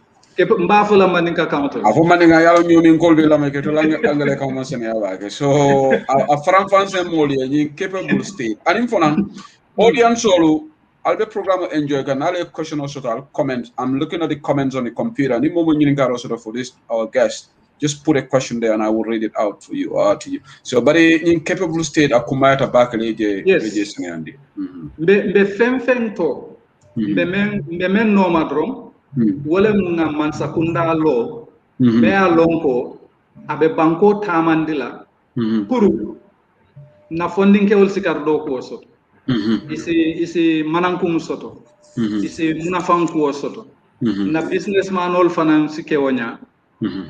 Nisa sata eta loptano be tarabete ari sulata borome mo sula la doctorol men nyanta tarla je taraje na silol fana e tarabete ari na internet ye bete am na telephone ye bete now ninko capable state mbe wole ma ka foko banko me alon ko ni alo asa fam manan kunno nyin karo bela nkawo bankol meyo manankuno ifaye follow mu Singapore fulanjango Malaysia, Indonesia, Vietnam, na Africa kono Rwanda and in South Africa to a certain extent. Namibia is coming. Namibia is almost there. And in Botswana. Botswana, yes. And then now, Malawi and Zambia are copying from Botswana. So, incapable state are important abakele. Bari, capable state buka soto no, in sunyaro kon. Tapalaya in sunyaro. Tapalaya in sunyaro, buka soto no kon. Bankola kodo, fonga dundi anyanta dunnadam. Moli nyanta mento soto la ite seku sedi nyanta men soto la oli nyanta men so nte nyanta nga soto mo kana bantam bilin na tem akana ke nyin Nigeria nol ka fo me monkey walk babu ni ting comme sulo e do ko ke kombaye na be busa bula adom akana ke wonya bari wo be kola fonga lual soto banko many alongo ibe kuoku kela abe tarla kene batol o moli aje ko karbe nyine ke kan osilolem fosilote niya fo ye fan change yake bi na system obe dama te okay nola wala mu kepe full statement. Okay, Mr. Sise, Janim Bedala Oliare, Bubakar Siddiq Jame question on Jininka, adding Seni Sawane. Okay. Bubakar Siddiq Jame Kongen Jininka, Akofo ni UDP Mansa Kundanata. The OP, Office of the President, la budget of 900 million from Dolphana Batula Wala Nyamabang. I so if I bet the pass off for an Israel, would the UDP government still maintain the $900 million is yearly OP budget? Atala question on multi. Senisa one ko. My question is, how are we going to finance all this? You know, yes. So that's a natural question that the people ask. Yes. But but it's a Bubakar Lajin question of Jabi follow. Bubakar Jami. Mansakunda serious ta. President serious ta. Ibuka budget di famala 900 million, ika 200 million di lopitano. Ni serious ta ibuka okay. UDP government will accept la. Niaje olia for from the beginning the kuolu prioritize la. Priority ni fonga youth employment and youth engagement ke priority number 1. Na health ning social services, social protection fananke priority number 2. Nteo priorities nyol ke nola. Natra ko president kilinka 900 million dia fan na budget hoto. Namera koto uze ni afole fast ne ata set akate te o accept la. Andum government sobe o manyan na o accept la. Secondly, baro iko nga $150,000 is le dia la luolum pour ko parndawal. Wallahi wasiyata ba. Ani nga manya na kala mumeke sakabe siala. Wallahi. Anyanta fanda nyini nale ko president dol ke fanda nyini nyame. Niwo kol ke tan ka fo me prioritization. Muna nie 100 million di president's office la, the balance of 890 million yo samba health education ite impact soto la ba. Impact soto. So that is just self-enrichment. Andum UDP manyan na son na wala. Akam the fiscal discipline la UDP government. Serious fiscal discipline, serious accountability, and serious transparency. Yeah. Fonga discipline soto, fonga nyo kontibo ka jeko kol nyanta kele nyama e ka nyama. Andum fonga nyalo kol kan ka foko nying tol nyanta nyine kel. Because ma kem famale ndimunu sa inka ke wala animma marigin. Okay, Mr. Caesar, in a minute, and there are a lot of questions filtering through. I can't answer all this. Some people are asking about it. Only you want to add something, huh? Yes, no, I just want to add. Just wait. The financing side. It's a question only me along ko nyanta diamulala. Yeah, mina wale to in the second part. Okay. Maybe because how because NPP supported our American Gambia. It's good that they follow us. It's good. This is politics. I question all I'm not like UDP government. Lawyer Dabo was the vice president of the government, the foreign minister. Amadou Sane was the finance minister. UDP had a big role to play in the coalition government. How come all these ideas were not implemented when Lawyer Dabo was virtually the de facto president of the government? This is somebody that I know is an NPP supporter, but he's a regular listener to Bantama. But this is a question that they keep asking. Oli, I'll reiterate my response on that. Seku, they are not being honest. Yes. There is a serious lack of honesty in that question. Yeah. Yes, UDP government, coalition government BJ, Amadou was there. But does he really think in 18 months you can do all these things? No. Not just in 18 months. The fact that these people were moved to, first they were foreign affairs, then moved to vice president, then moved to trade, and then they inherited Mesbo Hamne. Anybody cover Dugalon, Mr. Cisse, don't def lolu yep in 18 months. So niti dañ wara realistic it ne li ñoo wax ne UDP yang fa woon defuñ ko UDP su bu mu duggee dafa dugga on a coalition agreement boo xam ne dafa amoon ay kaddu yu ñu d'accordoon ne moom la président Barrow di def as part of the coalition which were the commissions TRRC CRC Janneh commission the naka la lifin beneen bi tuddaati sax the one on the land thing waaw so yooyu yëpp lañ waroon a liggante UDP diwu dugut ak UDP agenda so su UDP dugoon si ak agenda am dañoo ne UDP duga nañ ñu ngee control this was a coalition agreement so dañ war a understand and really be realistic and not start taking these things too personal because ñun dañ serious and we want to li ma bëggoon a wax ci affaire yi 5-point agenda bi ak manifesto bi the number of people involved in the whole process mënuma la koo wax the majority of ñooñu duñ UDP supporters sax duñ UDP sympathizers these are experts ñoo xam ne ñoom ñoo volunteer seen boppa ne dinañ ñëw dinañ bokk ci lii ñu set up a strategy and policy committee boo xam ne Mr Ceesay ak man ñoo ko doon co-chair ñu am 23 different sectors boo xam ne secteur bu nekk dafa am chair parce que nit ku ko chair experts ñeneen ñu ngi liggéey UN ñeneen ñu ngi liggéey xam nga in different places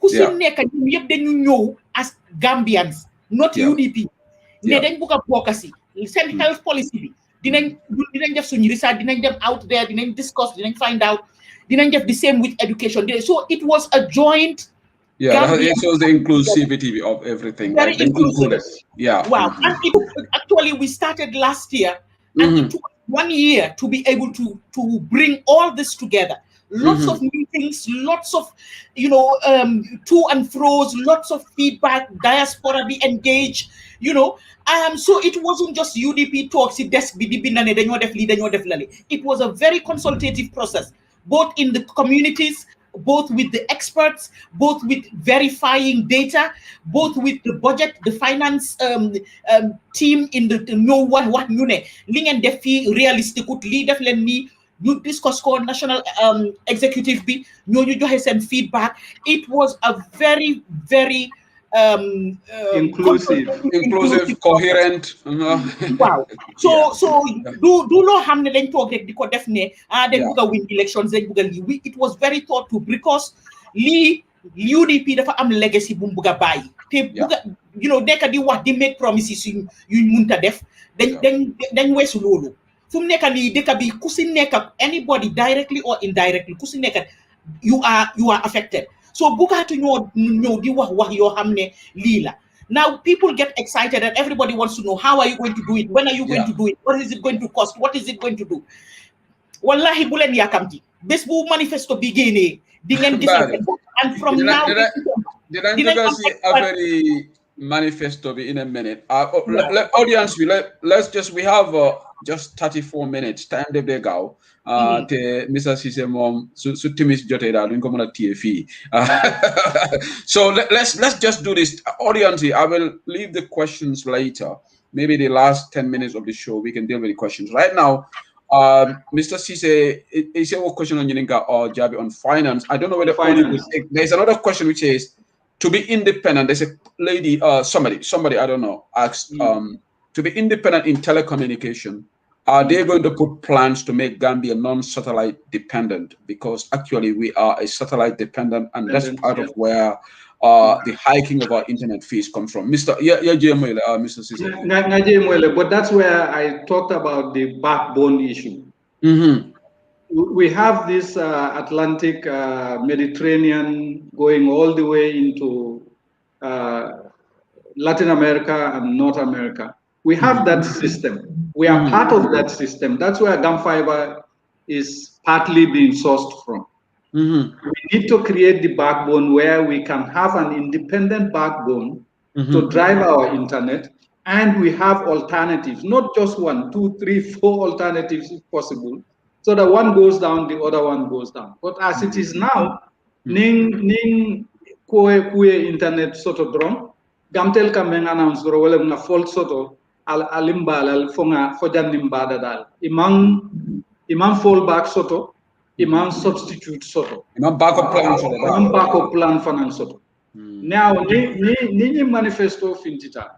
The digital infrastructure section is going to abide very clearly as Senator Nyame or UDP government be backbone create la Nyame.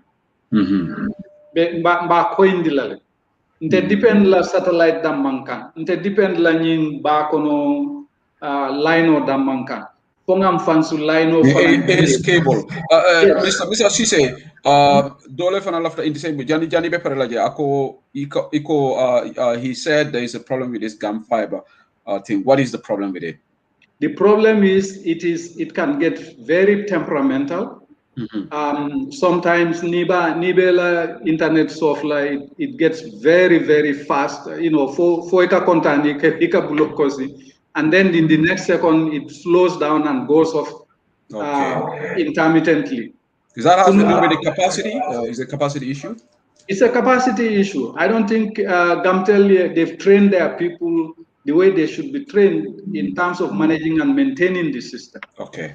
Many koto usenula press conference jibe. If I'm not kanala on and off. A lot of problems yesterday. Yes.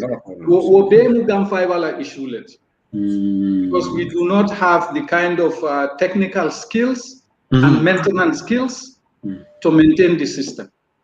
Okay. So the other part, finance part then. The finance part. Yalo nimol ko Albanian finance la nyame nteka jelele. Yes, yalo me nanka jele. Nteketa secretary general ti nyimbanko kan. Fombota je. Nanyin dunia dulal betam. Nenema lonko kodi sifa membe Gambia fo kabrin jana commission yela revelations. Yeah. Yes. I honestly never thought Gambia had that kind of money. Wallahi. But all of that money comes from 5 sources. Port Authority, GRA, Social Security, Civil Aviation, which one is there are 5 of them. Gamtel used to be also. At the time, Gamtel used to be. At the time. The gateway. Gamtel, the gateway is actually the 5th one. Yeah, the gateway. Niajibe jamme kodomen be tanim Bangkok abeka bonim dula lulo. The sum total is almost 3 trillion.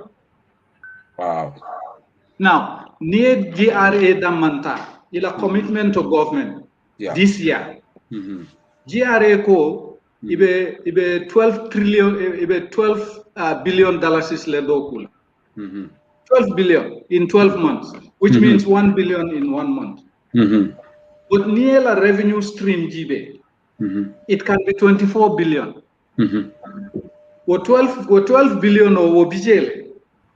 The other 12 billion is being lost to leakages. Yeah. Corruption. So if you tighten the leakages, near leakages nin suki, ye new performance contract sign. We will have the resources domestically. We don't need to borrow all this money. Finance. We don't need to go and with hat in hand ka China danika, France danika, Angleterre danika, America danika. Domestically mobilized resources should do it. It's a question of mobilizing them. It's a question of leakages will stop. It's a question of corruption or kelekendeke. In fact, Mr. As you talk about it, Mr. Cisse, don't have another question on Yuninga. What is UDP? What plans does UDP government have to stop or reduce corruption? Look, corruption mobuka be banno. Exactly. Just to minimize it. But intenga example menje dunia dula kotengal to especially ngado ko ke dan. Ika example le create. Comme in Botswana, lumben te futata Botswana, wolum. Ye la Chief Justice arrest, 3 sitting ministers ye arrest. Ye samba court pour corruption. Nying Panama Papers ko. Ye soronne mo benyal. Because government ko imanchahan corruption ko. Yeah. men na banko nasin the corruption kuala na nyi maslaha ni moka ko ke la fanga ya lon ko manya na nyinkel baraka ke nyine kama ni na ke ni muta nsikuru osanga tanga dana yentuje mo problem altide it's a problem modum buka corruption o kele no kan ibe loi sobe le lola ikana mo nya ko no jibe nimme ko do sunya ko ta mo be makay ko do sunya la yakitindi ni kay soron sanjilu la soron sanjilu tonya nimma oke ikanyin ko do men be fo gambia nene tita dlat wallahi because men ka ko do doku anila dimbayalu ani terma nyolu wollebe balu kam banko tarol wallahi nte ba ma be sirin kudan walla mfama be sirin kudan subaye wuli dron ay ta farot abukana fo fitiro nabita ka dasa monin konto be tabinyola nana ta fitir kola ay simanta wow ko be bola ko no muntumale nin corruption no man stop mfama the same thing yeah so the decision ole tala ka foko banko kata nyame nga man ke siloti molka kodo pisir pasar nyama man ke siloti na kodo pisir pasar o bula nga tiling damangol tema nga tiling dingul tema nga tiling signol tema men nyanta ke like mobe nyanta men soto la yaso wallahi nte kunkilin wala ndundi nyin ko kon nte dum bukan na time waste ku kon niaje nga filije wala bukan na time waste ku kon niaje ko dronga te tamala mbem fonyol ka fonyol because malafi ngataraje nina reputation na nimbe finti la reputation tembu their reputation at kumayata bakele baraka bake Mr. Sisela mojama the feedback I'm getting iba fokan atol mofla baraka bake mol kona in fact dole asafa ko from now up to December Mr. Sise should be frequent on all UDP platforms, so more the audience what demand for the audience so we have to talk to the secretary and the party leader. It's a kind of more time create UDP and only obviously as well. But Legi, I want us to talk to the other areas. Mr. Sise answered a question about finance, obviously. Land affair corruption, only, which has been an Achilles heel for this country. For this country, yes. Yeah, for the longest period. First Republic, Second Republic, Third Republic. It has to stop somewhere. I think we do UDP government for new and political will be to address it. The political will has to be there. President Usinu Dawo, therefore what I feel the lead to stamp this out. Come, Mr. Sise, Ken Munuta wipe out corruption, even in the West corruption movie. Funekala, but Prunga Waniko. While only Namabuka Funulal something aferi manifesto be taiko to the party leaders' speech, Undefsi Congress speech. Manifesto be tamid. Ñu bari ñu ngi xaar UDP manifesto bala ñu dem fofu nonu ñu jóge ci 5-point agenda amna leneen tamit the launching of this 5-point agenda tamit dafa wara xew ñu bari xamuñ loolu mën nga wax loolu tamit tuuti bara ñu dugg ci affaire manifesto bi fu nekk ni man the 5-point agenda bi pare na mu ngi ci design so dañ doon xaar rek pour ñu print design bi moo daf doon finalize because dañ doon incorporate feedback bi final feedback the endorsement from the national executive. So definitely lolu man ma Mr. Sise definitely the final vetting of the feedback. Legi it's gone to the designers to print it because then in the form of a leaflet where we can distribute and disseminate round to NITI. Then they organize an outreach program bo hamne the 5-point agenda dinañ am discussions yi ci all radio stations, local community radio stations, identifying speakers yi, technical experts yi them out pour jaay agenda bi pour wax explainal nit yi faram faccel len programme yi 5-point agenda bi so suñ ko yobbo ci printer bi ñu nañ yaakar ne in fact dañ doon discuss ne end of June dafa yaga so it would in the next couple of weeks. So it's imminent. It's imminent, Yes, the next couple of weeks, we will have a formal launch of the 5-point agenda. Then the manifesto, bi ci bopam, bobu dinañ ko launch, but it's going to be electronic because that's one is very, very condensed. It's it has all the information on all the sectors. So bobu dina gena around October, suñ ko launché online ci website bi. But we will have a formal, a ceremony bo xamne dinañ invite, we will invite people to come. We will invite the media, we will invite people to come and ask, and we can elaborate more on the 5-point agenda, and also dinañ ko share at niti, so everybody will now see in details the how, because ku nekk how bi lañ bëgg xam. How bi lañ dee bëgg xam, waaw mooy question. So ñun bëgguñ dañ dee bëgg rek pour cofal leen tuuti rek, waaye su flyer bi pare, then dinañ ko distribute. While over the next 6 months, dinañ am experts yi ñëw on finance, on health, on tourism, on ñëpp dinañ ñëw fu mu nekk nii di ñu soog a door di really roll out the full-blown manifesto of the UDP, but really focusing on the 5-point agenda fu mu nekk nii. So that would be it. Party leader bi dina also set the stage and the scene of visionam. Lan mooy visionam, fan la bëgg a yóbbu Gambia the next 5 years, and then this will be followed now with technical experts yi ñi bokkoon ci process bi yëpp ñu ñëw dinañ ñëw door di wax, and then dinañ use members of parliament yi, dinañ use different stakeholders, youths yi, so there will be different bantabas, different discussions, all the local languages, Fula, Jola, Sarahule, Aku, Wolof, English, Manjago. We will have the 5-point agenda deliberated in all the local languages, and so that ñëpp dinañ mën a understand gis ci seen bopp tamit. So that's the plan. Wow, loolu leer na nañ Oli, jërëjëf. Kon the next couple of weeks they're not crucial for UDP.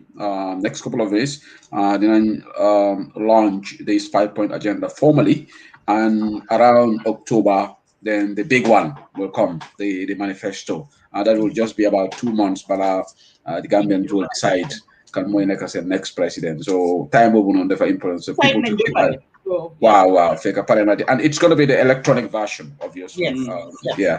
So Mr. Cisse, fana commence de ben kafula ni manifesto kuoto ani fanan janem bita mina general question ni ngala albea fanan banko la cool be nyame banko be tamaka nyame ali haje nyame jani interview be balna.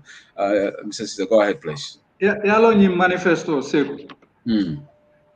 Niaje molka foko UDP be warlinte hanibi alma manifesto dada. Malla fitronga manifesto dada dindi wuli na ka mute ka tulunga le ka faram.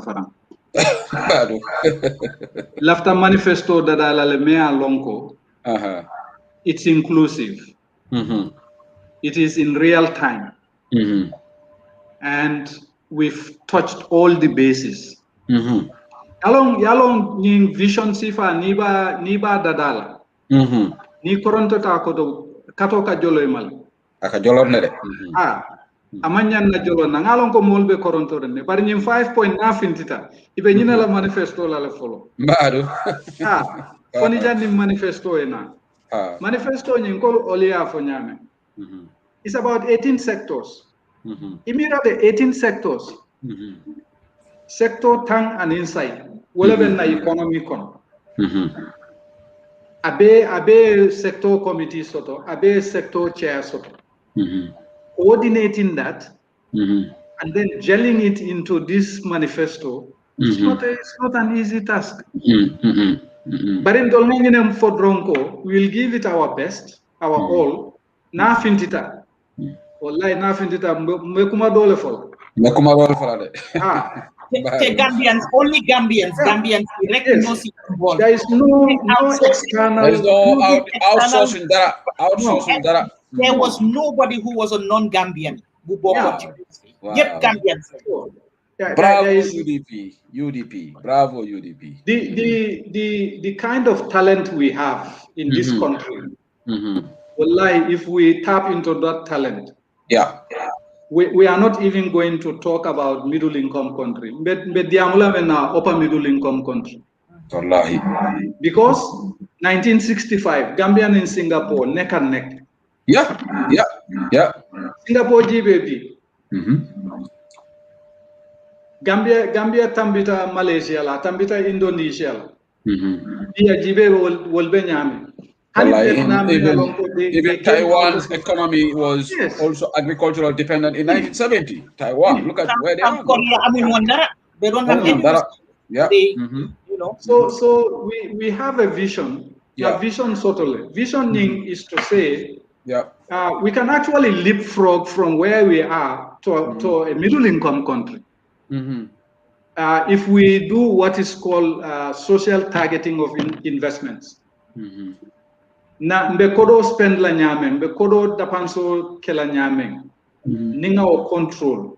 Anyanta tala damen coming agriculture etaje. Funding ke wala manan kundula etaje. Businessman wala fonka etaje. Ibaje la nyim banko be wulla nyame. Mo famate bola kalama be wulla nyame. Because na kedula dol to le na result olje.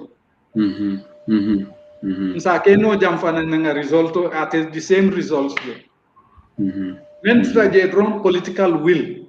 Yeah. President elo foko alkanjo karjolal. Ali allowance dinna ban nin se ko sedili nata lunta yala ya mbasi mandila nyame wo kola nte famale nyanta mfanda nyinin.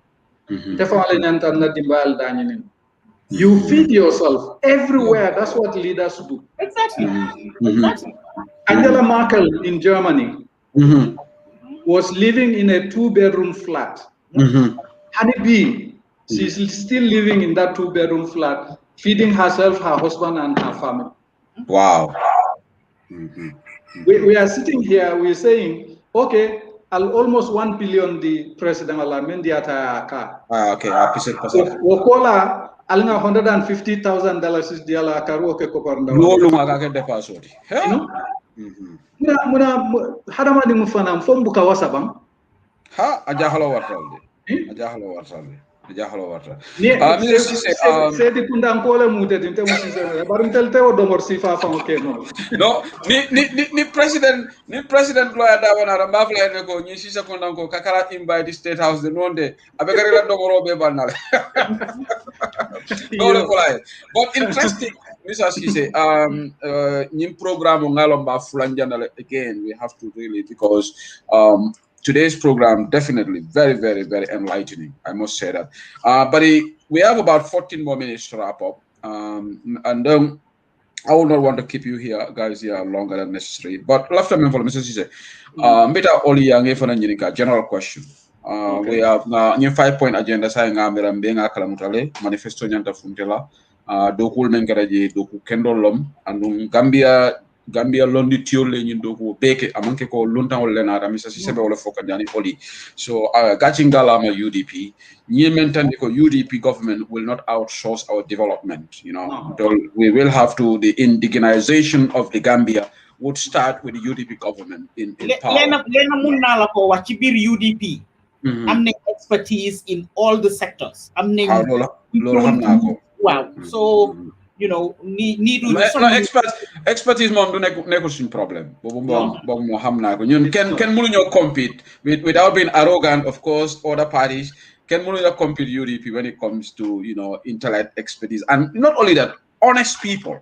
Lolo is the key, because Niki Munga Janga nga ham ngam experience while Mr. Sisewa, if you don't have the honesty, Lolo I'm getting. So that is the Lolo Moy UDP new body you impressed with UDP. Why only Maladla?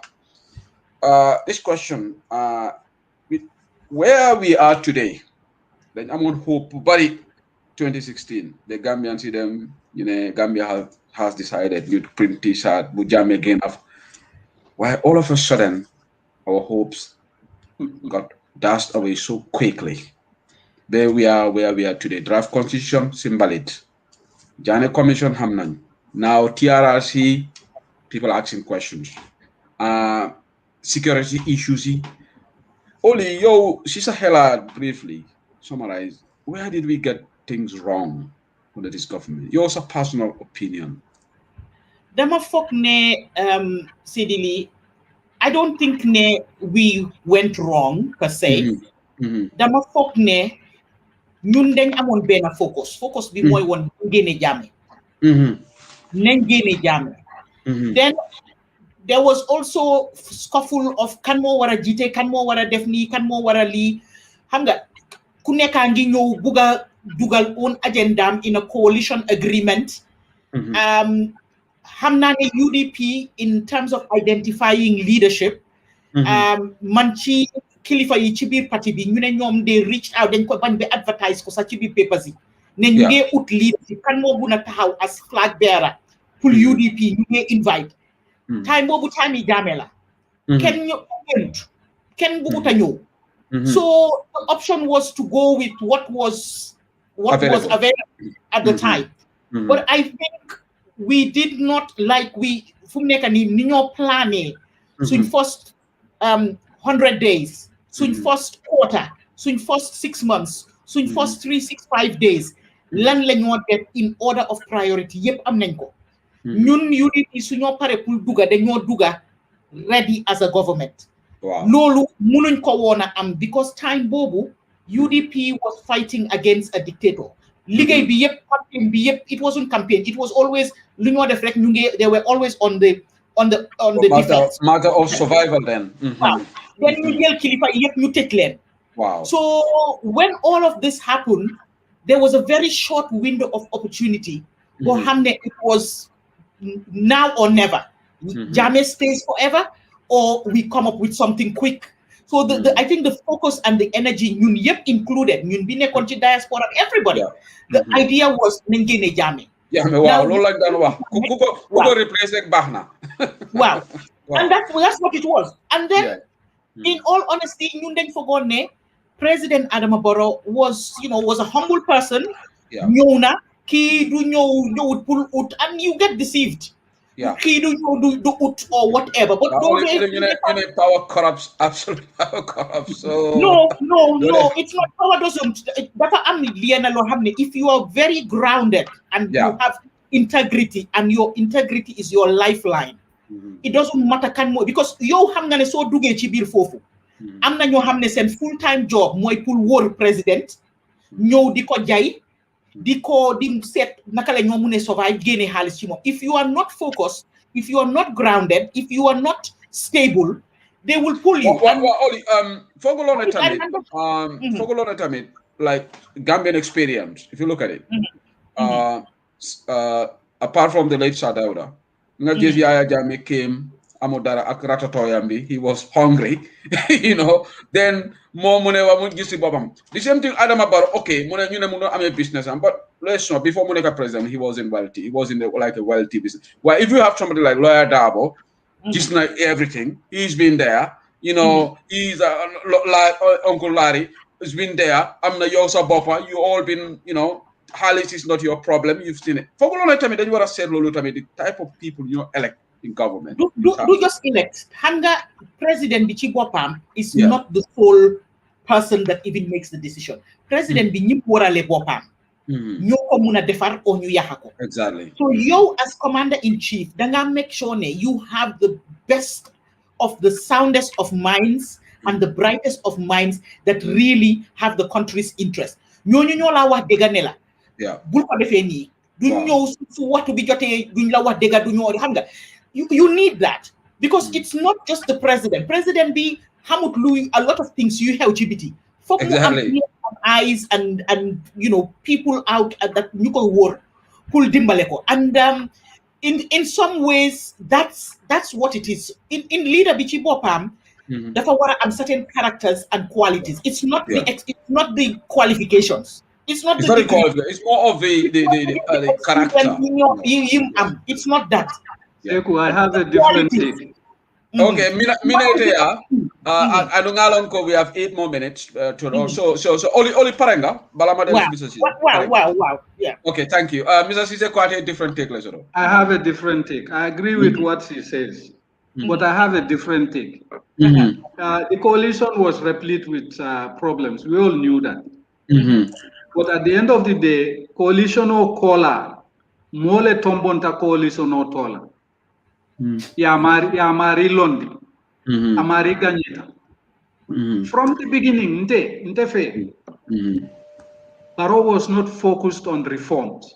From the beginning, ala focus mumuneti ka fang entrench. Hani bi wole mala focused. Wala ala primary agenda. Yes, because ni lafte fang entrench la.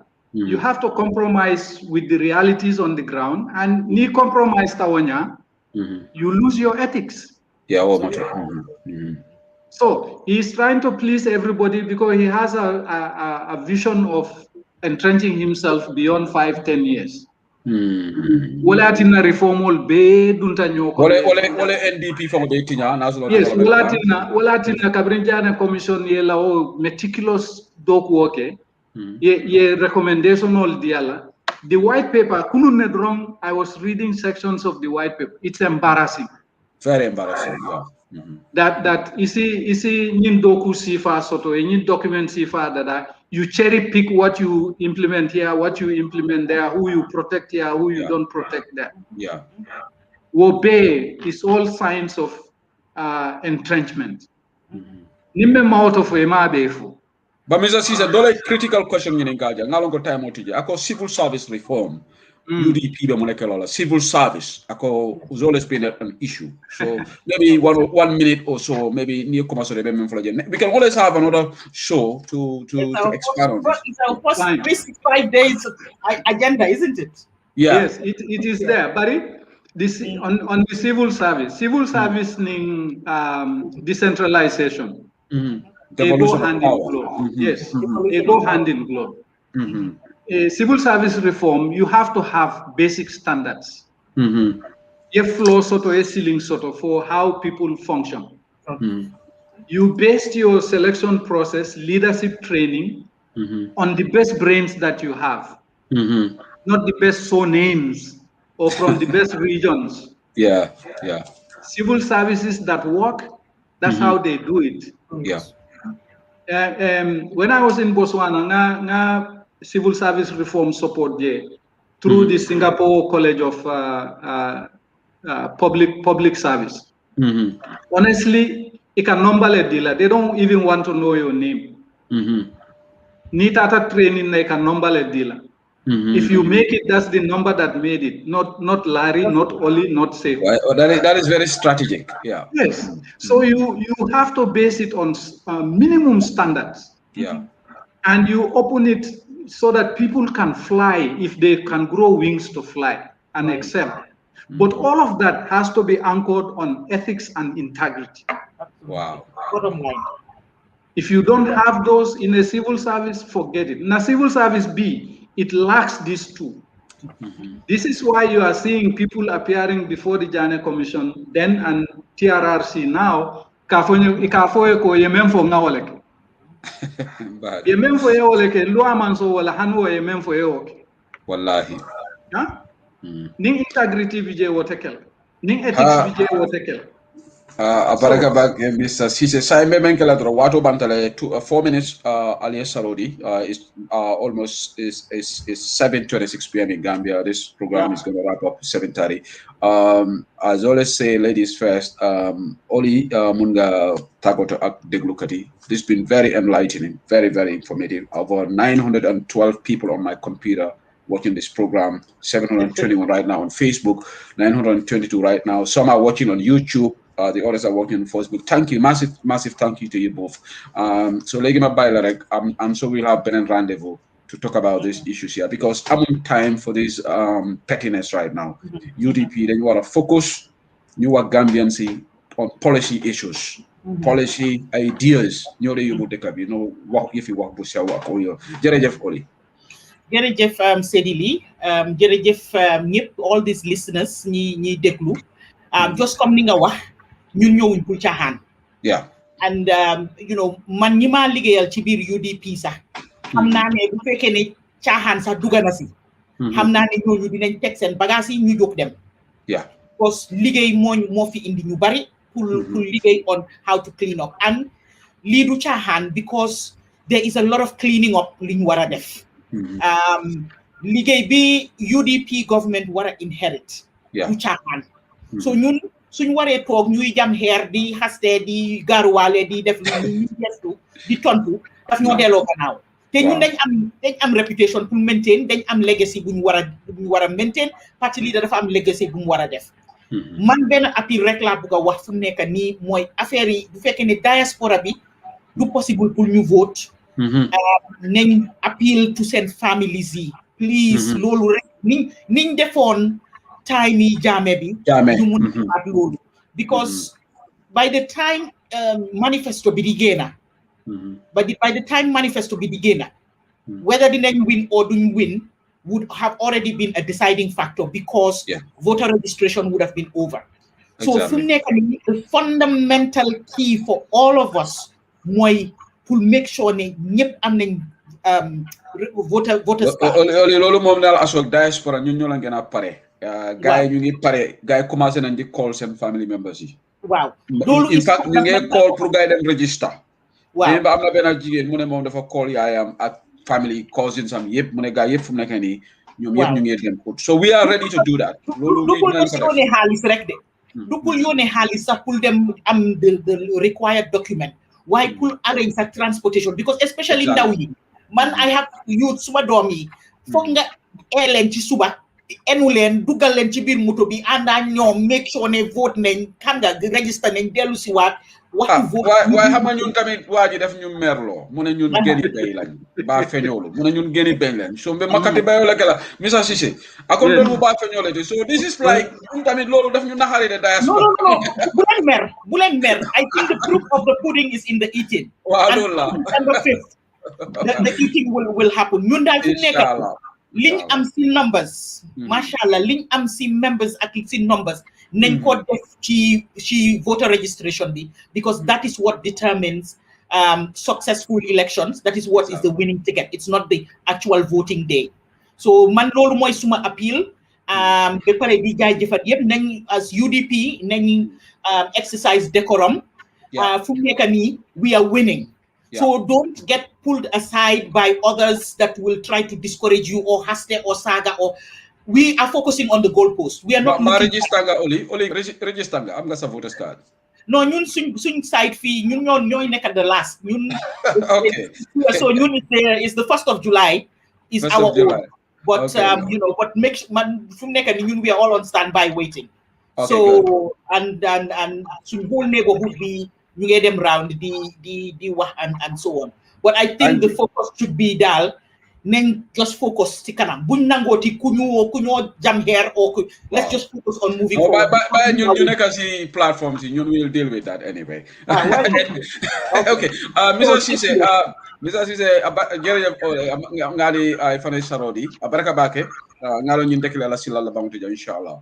Sehu ala baraka, this has been an eye opener even for me. I nyaayelen de podol membe fo ka mol kat ñinen karo men. Ila audience be tentula be jayila baraka ndela fa kuma fula drone fola kuma folo election o buka win election day election o ka win registration watole UDP nkana complacent nkana sino nkana nyabo katoka ay tambinna wallahi nanya fete na bula alkalol noma ikana title di molla men ya lonko manya na kaito sotola police ya start ka mol arrest bante lafta menjela ni alkalifula o sefu fula arrest men we kayti furingo di la molla no fintita mol be la moyla nka fo wala corruption no nying fo nga example o set yaje secondly nim misal fe bi carte o nyanta fayla UDP sonta nying kol membe ke kayeke election o mun to letati pour ka win election o mun to letati pour ka boy o be tutanto lebul so nkana chahan nying registration kuwala ntol UDP alkamba kudang na odo kafu nyomale moto saba boss ba killing aning hias fula Purkan na mol samba eta register eta carte o fay. Wo sifal nyanta kala dulal to bade bunding kian nin jara be nyanta o sifa kala nga coordination okay. Mulla carte ol be nafala dame eta fay wot. Lafta jele bambandila. Secondly,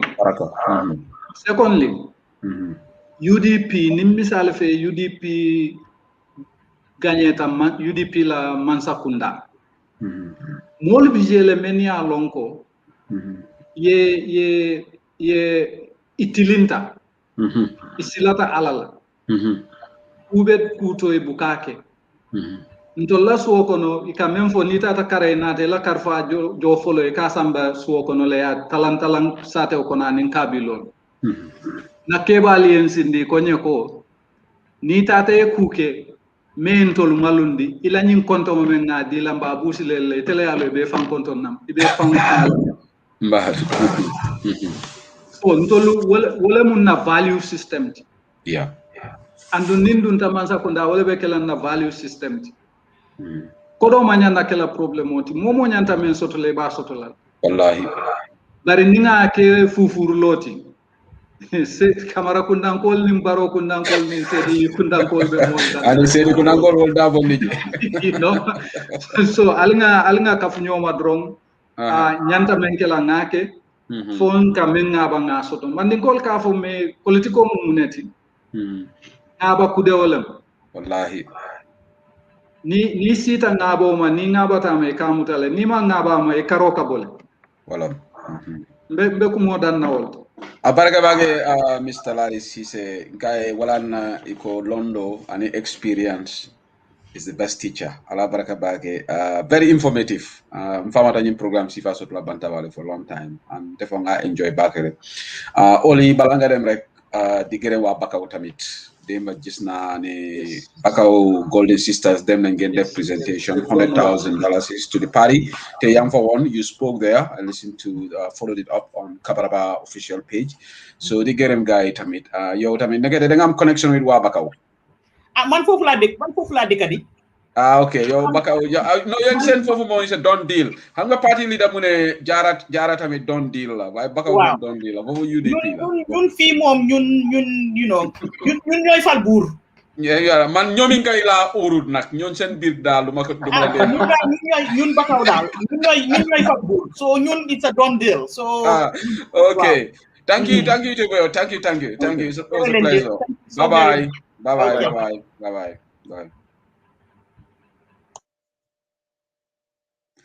okay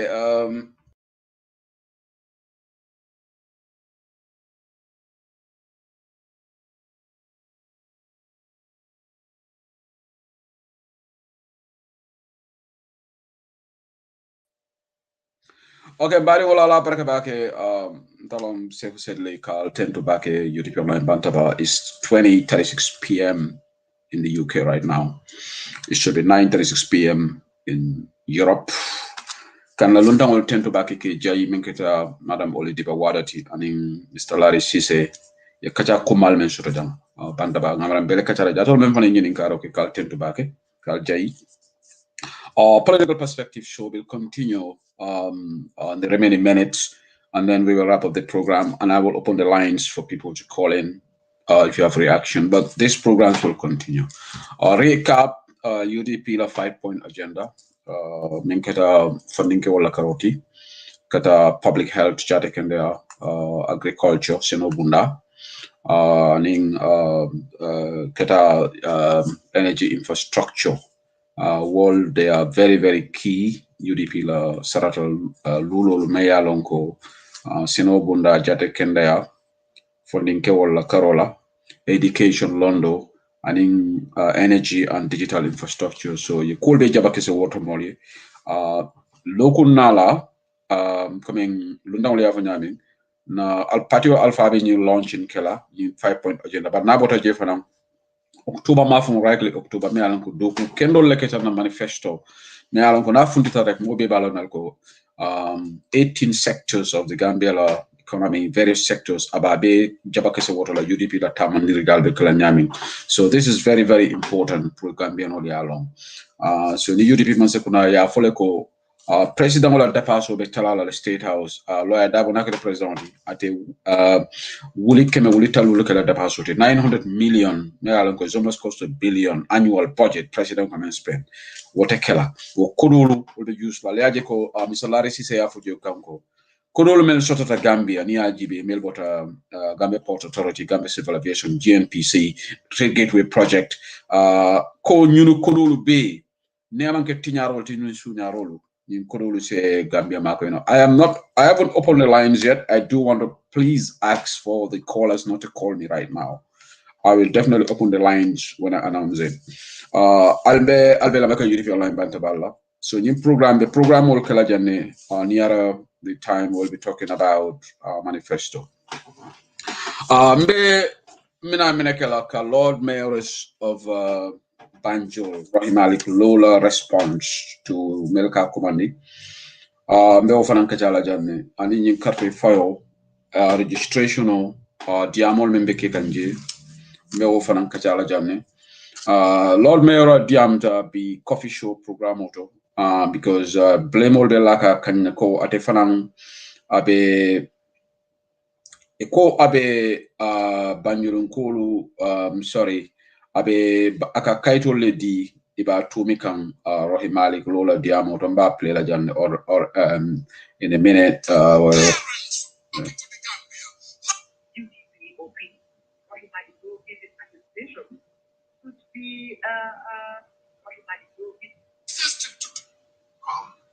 call on 26810 Aling Allah moy Gambia or our Taka partner on +221 769 047 525. Global Auto Care. Your car in the best care. One of the documents one may use to get a voter's card is an alcalos attestation. But in a city where there is only one mayor and no alcalo, the responsibility for issuing the attestation has fallen to Rohi Malik Law. Of this arrangement, Foraya says in its headline today, party agents fret over issuance of attestation in Banjul. But when our senior reporter put the issue to her, Mayor Law said she wasn't aware of any such concerns. Mr. Kole, I don't think people are worried. Maybe people who were not living in Banjul before are worried, or maybe your humble self. But I've seen nothing new about it. Because if you look at the mayors that were here before, they were the very people that were giving attestation to people. So I don't know why Rohi Malik Law giving attestation should be a problem. Unless somebody will tell me that you are not a mayor like the other mayors that were here. Or is it because I am a woman? I really don't understand the noise you were talking about. I really don't think there is a noise because this is something that was going on since 1945 in the Gambia. We have no alcalo in Banjul or SEFO. So automatically the mayor becomes the SEFO. And let me tell you one thing, this becomes the alcalo. And if somebody needs a birth certificate, obviously you come to the mayor to give you the attestation. Likewise, if you buy a house in Banjul, you come to the mayor and pay the contribution that you're supposed to pay to the council. As well, you pay your rates to the Banjul City Council. So that means that we are doing exactly the job that the alcalos are doing. And at the end of the day, the IEC is the one that should decide who should make the attestation. And according to them, since in the 40s, is the mayor that is always doing the attestation. So I don't know what is special about Rohi Malik Law.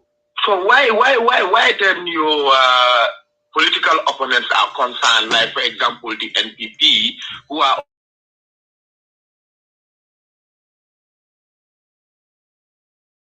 since this has ever been there 40 years ago. Why do you think they're so concerned? Yeah, I don't think I can answer that. You may ask them. And you have to understand also that the NPP is a new party.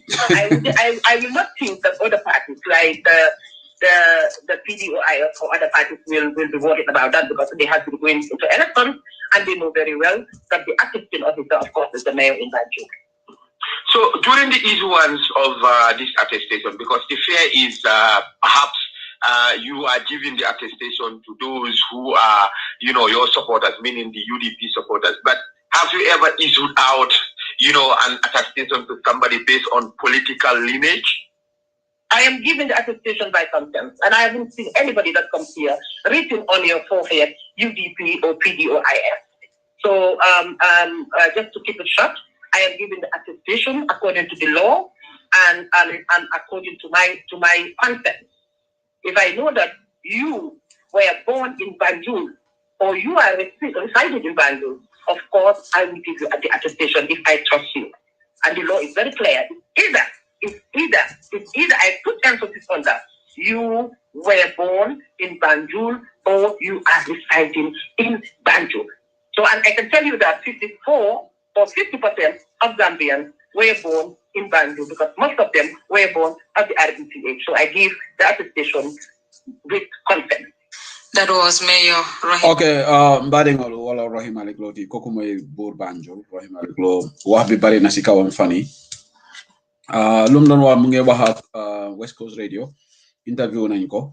Lum don wax angale gaay ñu ko tuumal ne mo mu ngi jox attestation bi waaye ñu ne mu ngi ko jox ñoo xam ne du waa Banjul. Rahim Malik Lo de wax na ne mu ne li commencé wul si moom Layba daf ko daan def Samba Fall lañ ko daan def te ñooñu ñoom they belong to other political parties mu ne moom mbiram lu tax muy indi coow mu ne ndax lu mu nekk ak jigéen la Samba Fall daf daan issue attestation Banjul amut alkali amut chef so mayor bi by default moom moo war a jox attestation waaye gars yi NPP daal fan yi yëpp man am naa benn waa ji sax bugguma fi wax turam moom everyday mu binda ne Rahim Malik Lo mu ngi jox attestation waaye ñu ngi nii ñu ne jaaman laati ku na jaaman mu ne Pa Omar Fall la tudda ndax Pa Mamadi Fall wax leen ma tur gi because somebody wrote Pa Mamadi Fall somebody wrote Pa Omar Fall I don't know which but whatever Mr. Fall alkali bi nekk laati ku na jaaman ñu ngi ko blame ñu ngi ko accuse Madi Cissé sax laya Kumba Jayte wax na affaire am ne mu ngi waaye jowl waaye problème yi mooy Rahim Malik Lo du lu nga nekk jigéen la lu nga bokk UDP la du affaire gender lu nga bokk UDP loolu tax ñu ngi bi am na ku bind fa mu ne those mayors were not part of the opposition gars ñu ne Pa Omar Fall so Pa Omar Fall laati ku na jaman mu ngi commencé na di joxe fake attestation these are the reports that we have laya Kumba Jayte nañ wax na kola te démba keroog bu ma doon am meeting lundi bu ma doon am interview with Lord Mayor Talibin Suda ak Mr. Sarr somebody consistently wrote about Pa Omar Fall mine mu ne Latrikunda Jaman be man ko do wa Mr. Sarr so this is very important this after registration I want to talk about it briefly gachingala ma our agents na agents olala kata alkana somewhere intimidate ni election is very very important ni election kumayata batele ni election kumayata alinkana chahan ni election ola because ni election is very very very very important me alon ko ni chahan tala dorong abe okay ngawo play that fat sao I played that Honorable Madi Cissé audio I've already played that at the beginning of the program thank you anyway so new election is very very important let us focus on the registration the IEC chairman bi Alhaji Mamar Njie ñu dee déglu bantaba wallahi can defend IEC more than myself IEC ni UDP model fonka disagree le ni ko ima IEC trust I staunchly defended IEC on this bantaba I think a lot of you can witness that and also Tunko Marena ntol yep ntol dega fole IEC Alhaji Mamar Njie latala bari IEC chairman bi man awma doubt yow ak IEC the trust I have is still there why send press release bi amna lu fa nek di wax ne it's a privilege to have the agents there man lolu d'accord ma si I think that should not be in the press release because election pour ñepp la. So this agency you want them supervise registration. So fekkene privilege la. Why are they there? I think it is their right.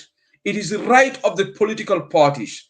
There cannot be a credible election, Mr. Chairman, without proper supervision of the registration process. So if that is a privilege, then that clearly dafa wax ne yeen ñom ñu fa at your wish. Yeen solente ko waxuma ne I agree with you, no agent warna them they create pandemonium, they create chaos. You have to follow the process. But the bindane, this is a privilege. Lolo, I think, should not be in that press statement. IEC have a role. Agency then have a role. Stakeholders is a national issue. Bepare, comme lawyer Davolumwa. And I know IEC chairman be clarifying the law. They are not going to stop anybody from taking those numbers, because Taisa Mamadou Sabale made an audio and he also referenced that. What is important? Gambia, this election therefore important chorop IEC. Because then I'm President Bohamne. Comme Larry Cissé Lumwafi. Olidiba Wade Lumwafi. Ki dafa ñew transitional government, transitional agenda. Legi mo buga entrench bopam. We have heard from his advisor, Dusano. Dusano mune, jigéeni Gambia ñoo xamne ñu doon sey Sénégal ak Guinée ñooñu dinañ duga ay boss ñew lolu musuta xew ci politics Gambia. Su xew is going to commence now. Let me make this clear. NPP ngolo alimol dahandi alkafo ko Gambia dingol me bila toliye suta o Gambia dingol la. 2016 birim barobe lola election ot baroma mira ko Gambia musol le futu kande but because you are filthy rich, NPP you are filthy rich ngala le filthy rich because koroni alma soto ni silola mo businessman o lebal koma melialan ko they have vested interest pour baro e continue presidential million o lebal bul so level playing field tije because kodo watol bulu ko kodite GDC bulu o kodite UDP bulu o kodite GNC bulu pour kataka lu mo Gambia dingol bondi na jang wo fo yatina free and fair election on ala on the right ali added advantage le soto hanata wol mo Gambia dingol ti because men nyanta kala Senegal ka muneke Senegal la diaspora embassy yolu ka opportunity ko la baratol fala le diaspora voting ali undermine because ni obekela de nunu boss te bolana Senegal ibe munekala Gambia dingo be dawda ni kayto be bul ibita la embassy to e karto fa je nga fali alman song adama baro ni IEC le tafawta aning finance minister aning for the national assembly for them blame la jelen to la diaspora voting by these three institutions imela do woke afele diaspora na voting is still hanging in the balance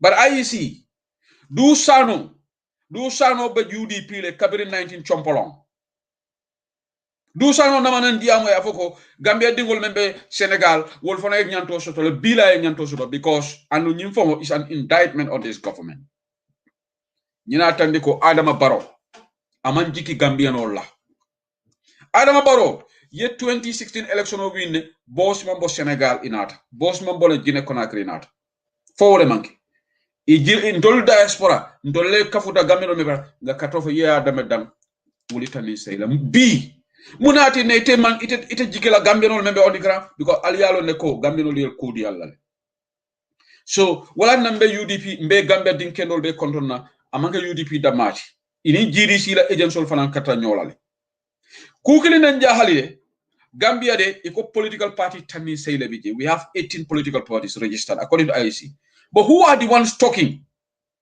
aman tambi nanola what happened to the other opposition parties? Right now, this registration, you just see UDP, NPP, and GDC. Well, agent, some of these political parties don't even have representation at the registration stage. Because some of these opposition parties, when the 50 plus 1% leeway opportunity, what tambitare, it is correct. Ikontolu, our Ntolbe nyini ndiro men na pulka coalition or kadum government through coalition. The way Gambia je, Gambia no dalda kukile na ning hani ibe konyoto ala korosi Gambia ni be mbero kan sere kundalo mba ibe lati kundale waran talindi nomba wara be lamine ba wara brikama mo kilene ba sala kan nyambe nyebe wa fi konyoto rek ni mobe ya copy we are copycats wo yo lonni ni coalition o birana za coalition 2016 is Italy ko momo ngata na patindi ngo form. That's why a country of 2 million, what are we doing with 18 political parties? Realistically, ite alongo ila chances of winning is 0. Ngata kafu party balma. No. But because the draft constitution was on until Adama Barrow killed it off, I have found another deputy Kurumulu. So a lot of people said, let's go and form our political parties. Wabinak didn't go wah. Because Gambia for you waxante dega. We all know. Mansuma bopa, am na ñu ma don call duma wax sen tour fi. Sewu Sejili nanga party of form ko no mbe join the existing political parties. No, ngatam fada nga na fancy ngo form. Ite be diaspora jam. Iko because ika diamu Facebook live le. Iko bika ka diamu le so yamira Gambia no liye lonne be party of form la. Nit ki da nga goto nga def ndanka. Be nga muna aga foy dem. But this 50+1 created all these political parties. And their hopes got dashed.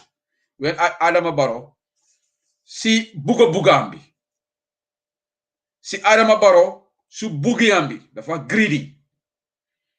Nit ku ñew doomi Adama dafa jafé am. Adama dingo longo koleata. Ñi Adama Barrow le nata ja ko sanji saba. Je Adama e sanji lulo ngaba. Say mbuka fe moy Adama ko sanji tanni lolu subhanallah wala te nga NPP la mo kunta mo dole jakati am Facebook auto. In fact our citizenship is questionable ngala ne ala memena ntele nga fo na ben jabi la en jabi anunte na la fi dafa nga ben platform auto na debate our citizenship is questionable yalon Gambia na safero ka jang ngon tolu na mo fololu yem batandile ñi mistake ko lu menketa no PPP jamano wole ben tol hon kan hani sayin funding ke woni fongole ya fo jam ako ate manke abama manke gambianote afama manke gambianote according to the 1997 constitution you manke sewu la komado MPP ko la se wuri for until chaos come home. That wouldn't invalidate our claims ko ayala citizenship sort of nyadile. If you are brave to go Facebook Live, go and explain to Gambians ila citizenship because Gambia constitution ibama like la Gambianoti or if like a Gambianoti then automatic right of citizenship. Otherwise you have to go through naturalization. Yenyu mol me muta fara to be bully show and for job control ba ikoy manke Gambianoti. I bet they have Gambian documents. So to have a Gambian birth certificate doesn't mean you are a Gambian. Gambian naturalization procedure jumaleka follow ji alna tonyafo mo jelle botanan Casamance e botanan across the border yena Gambian ID card soto if amal ni ba male Gambian document soto they don't go through the naturalization process go yalo menyanta kala ni modol la citizenship anyanta revisible le right.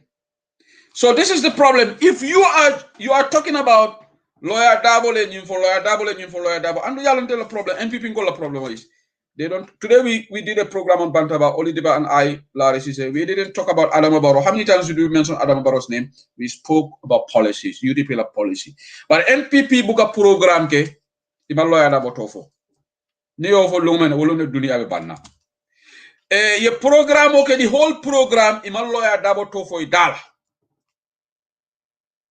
Yena ya afo molie nintol be Gambia marala nyinala policy the whole program ya ke Facebook live lawyer Daboteng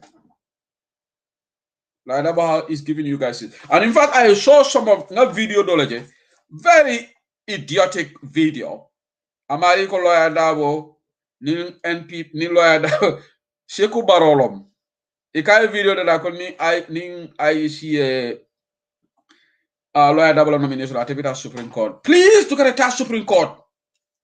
Nearby, go to control manke barot. Because ning NPP kolu ngalong alon longo man jamfa. Because hanila nin diamula membe Canada. menka karanta ate fon ka ko lawyer Dabo man qualified. That is the most idiotic statement.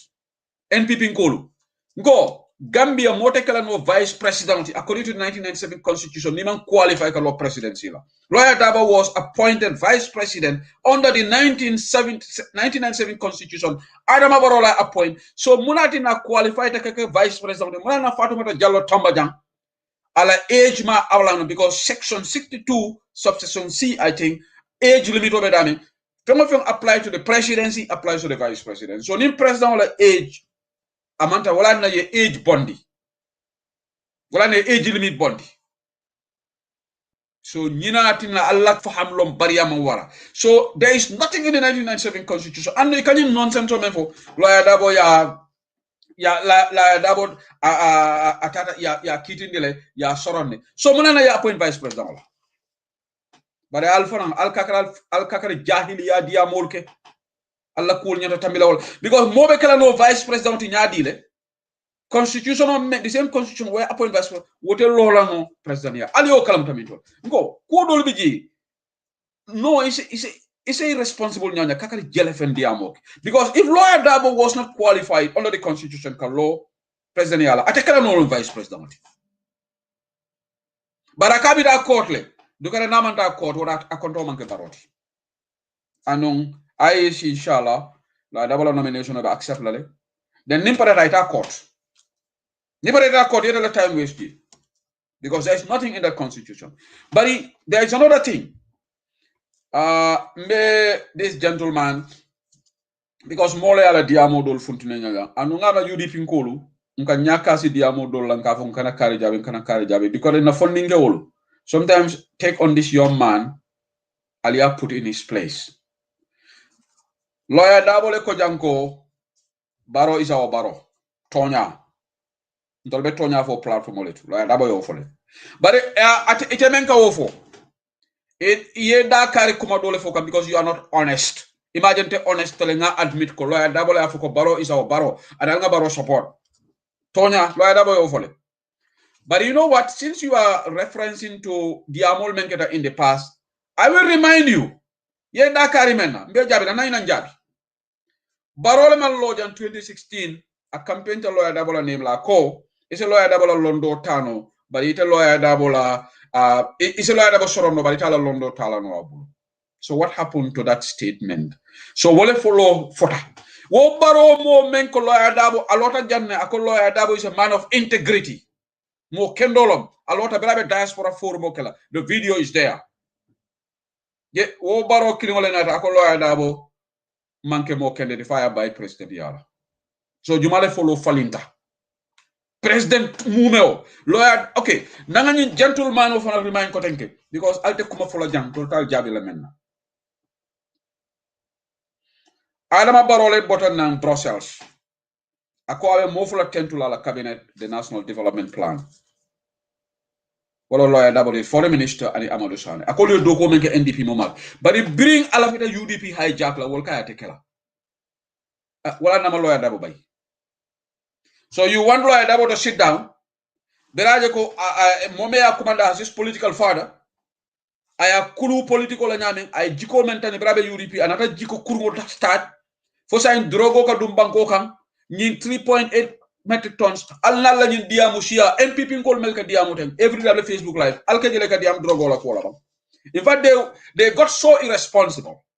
Police all be covered operation ka Facebook live but ni la wo da kalan diamu be alna te jele diamu drogo la ko la 3.8 metric tons alka jele diamu la ko la alki al Dakar ñin trade anunga kibarol soto iko baro possibly Mafla reportedly about Magistrate State House of Gambia page asafe iko baro possibly abita Guinea Conakry le ngaje Suleiman Bensuare be ñinin karola anunga lole falanje ko fo bari mamro be hanyula kala toñati mamira iko coincidentally Yaya Jammeh kata Conakry le baro fana kala Conakry bari mamro be hanyula kala toño ngalon ko kuklin no NPP they are so desperate to have a coalition with Jammeh but ñin coalition no abekala komen nin kulo malantal al kamoto alta kunu nanu abal choklale.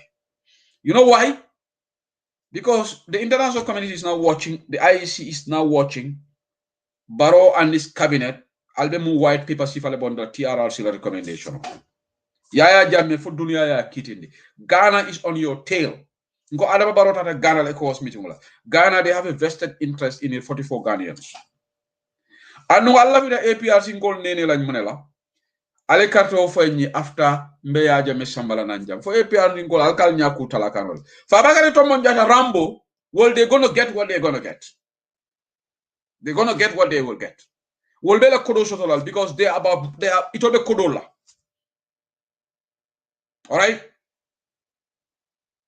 Nyimolo ni mo kodo di la rek. That wala ito la trade. All right. But in TRRC, mbafola jam kotenk. Mbafola jam kotenk. Wallahi, Gambia. Ning Adama Barrow la fita nyin TRRC nyaka fayda ni la Gambia no sita nga jibe. Then alga nyina nyin politique di amo bela. Adama will become a dictator and entrench himself into power. The toughest knowledge. Alinga na watajo by sign. This TRRC, there should be zero tolerance. Go. Adama yen disenfranchise manka fay. Ndol diaspora. Ayendi mi back. IEC ka for section malo nyadi. Iko koloti je. Adama ye draft constitutional tinya. Adama ye jane commission report o nyaka fayni. So mbe sonna le kotenke fanan TRRC report o fanan anu sekumbalo raglel sekumbalo suma brother raglel sekumbalo barke dembo njaay nga nekon ci diaspora di criticize Yaya Jammeh for various things. Sekumbalo, you are going outside the remit of your work. It didn't do sano. All these advices. Why blame Malende? National Assembly bila blame. Because National Assembly nyolen wala ragle. They approve those positions in the budget. National Deputy Wole Allah Palasol approve. Gambia no lekajo. But Sehumbalo today is not working for Gambia. NPP meetings everywhere. Should we continue to pay for his salaries? No. But the Deputy Wole Damaman Kambeng. Alright. Iko Fatu Network ya convert. Adama Barrow will going to Guinea Conakry tomorrow. Na alone ko kala Conakry. But mengo membegi Gambia kubu ka mabo. So molba fokanko. Ikaning Jammeh kata negotiation. We care less. Let them go and negotiate. But the TRRC report o jam. Wolto mbalo na Gambia, are we all talk or we have action? Gambia. Nin TRRC report o jang Adama Barrow Yaya Jammeh amnesty diala. Akaye nasi. Nsita nga Yaya Adama Barrow jibe. Wotonte dem bajala ko Gambia ntol woto ntol te kutute la kotenge as a country. Ntembe wala jalade alinga nyina. Because that will be the biggest insult to our country. After TRRC make Adama Barrow has tested the waters. Ay joining ay Tesla jo a better fe ay kunwa kona swinta. Jio na manan kandi Adama Barrow follow in Gambia afo mo malngan kungo bondi jam. Macky Sall tried it in Senegal, tested the waters, and the water was too hot about Giotole because Senegal will lote la banko yende. Macky Sall tested the will of the Senegalese people. Ya londa la palasoro. Senegal Alpha link cable link phone link all benata together. Adama Barrow has tested the will of the Gambian people, and then in each of the closer he came on top because Ntolmumnati Maslaha wa nanlen bayrek. The reason is everybody is saying December 4th mba bondilale. Fofola suñu yakar nek. So legi most likely TRRC report be July, August, September, October, November, December. 6 months better December. So Adama will sit on this. I can bet Adama will sit on the report of the TRRC until after December 4th. Because he wants to know the outcome. Gambia nolu alinga molu jibe mele yalon ko ina banko kanu. Wala na mbenye opportunity tala. Jani bela nzoli yala lambe baka o Golden Sisters Chentula. They answered positively. In fact, the appointment of you know tombe mode in the eye gaff. Ngela diamo fo janne ko. Momo ka fundraising ke UDP tola. alta ale kurodi party leader la presentation and ngofo and in tombeta the next day ngaje tate wuli kemedi patiola. So the order fenkolu fanan momo fundraising ke in the last few months ngalonko the under 20 equal fundraising bekala on the fourth lady bakari danzo nata janne we expect whatever is collected there a little aliala presentation of the lawyer Dabola and the party not lawyer Dabola but the UDP executive to the party leader many yamaro dila jam UDP fundraising ol kasia nga kodo needle mbe election cycle lekam momo e patiola name use mbanyir emphasize la jang ye fundraising ke UDP tola and ya announce the santo before the fundraising imanta duma ye day so ni fundraising keta then it's just fair enough for ita santo ya for moli nanyina soto. This is my opinion and it's from the bottom of my heart because ni fundraising all the kela ndol platforms all melka WhatsApp people will reach out to us aligning advertising now we are having a rally in Bakadaji on the 5th of June. Woman fundraising, the woman political rally. All Badibu rally on the 12th. Jara Soman told nga boyle for Porto Jot. Ntole nata number 1. Ngamaran told Kiam. All right. So all Badibu is coming. Buddy, I want everybody that does the fundraiser on the name of UDP. Please come out publicly and say, this is what we have given to UDP, just like the Bakau Golden Sisters did. We should all emulate the Banjul Golden Sisters. But you cannot organize fundraiser, UDP fundraiser, tuku yere, mol malong, jelle sotota, and not necessarily, I want to know. Bakau did great. 100,000 wuli keme already. The other wuli kemo, attestation, and I know the breakdown of their intention. But Kabirim for 2020-2021 fundraiser jamala ketade in the name of UDP. Fundraiser jamalonde. Ndolanga fundraising kajana UK chapter we sent 500,000 this year. Year before 300,000. All the other chapters are done that. So more of a fundraiser killer for the party. Please, you don't have to come and tell us, but we want to see a presentation to the party bureau. Kanafoko ha manjerengam fongol tandi no. In your own good, it's good to say it because your publicity can fly us all ketale. And then people will be asking questions. Oh, carrying. So Bakau did great. From your temple. The Bakau Golden Temple, Bakau Golden Sisters all temple. But mediamo conclude la damen janin na lines all yela. UDP. Manchahani soto. The election is do or die. This is our elections to lose. Alingana messaging fanam falling. Yalong sometimes yamaro wako koleale because momo en believe la soto containing men biata nyambe wala kala oboka ka politiko kono de akamta ko doku dula you have to abide by the terms and conditions of your company of the company that employs you wara ye resign ye fonyo doku dula ba fala inyanda ila break mu 1 hour lati ita da fala non tala break be kala 2 hours lati jomal be hanyila kala ni la company ko gela break is 1 hour 1 hour kala ita imuru doku wala. No one day resign. It's not a force. You have to have self-employed. When you have to say it's a break sort of 5 hours. You're self-employed law. But the political party for the Benjamin, Mbal Daniel Dukare, Momo Kanafaha, democracy law. Non-democracy allows us. But what we need to do, I'm gonna message him falling. Mbe mfongo yamarala, mbe UDP platforms all yamarala. Alinkan na party leader la diamomoi. Personal attacks and individual or nimelman kushoto mom kana UDP platform use ikake aten nafala fenna ningtani moye issue soto laftaka address as a Gambian ngata na personal Facebook live waram follow wolo to nga safeje but bi ningtana ta jam bantaba for example nim moy pro mafo officials of the government ko lawyer la ba kamenfo official mansakunda official ninga kumo ila kuoto nsina ngafo ni call out and in for ninga kuje me alon ko na patiola ko laftaka different is okay no but individual solo alinga bula so much ki ko political man nyimu electionality there shouldn't be any room for personal attacks on our platforms. We shouldn't do that.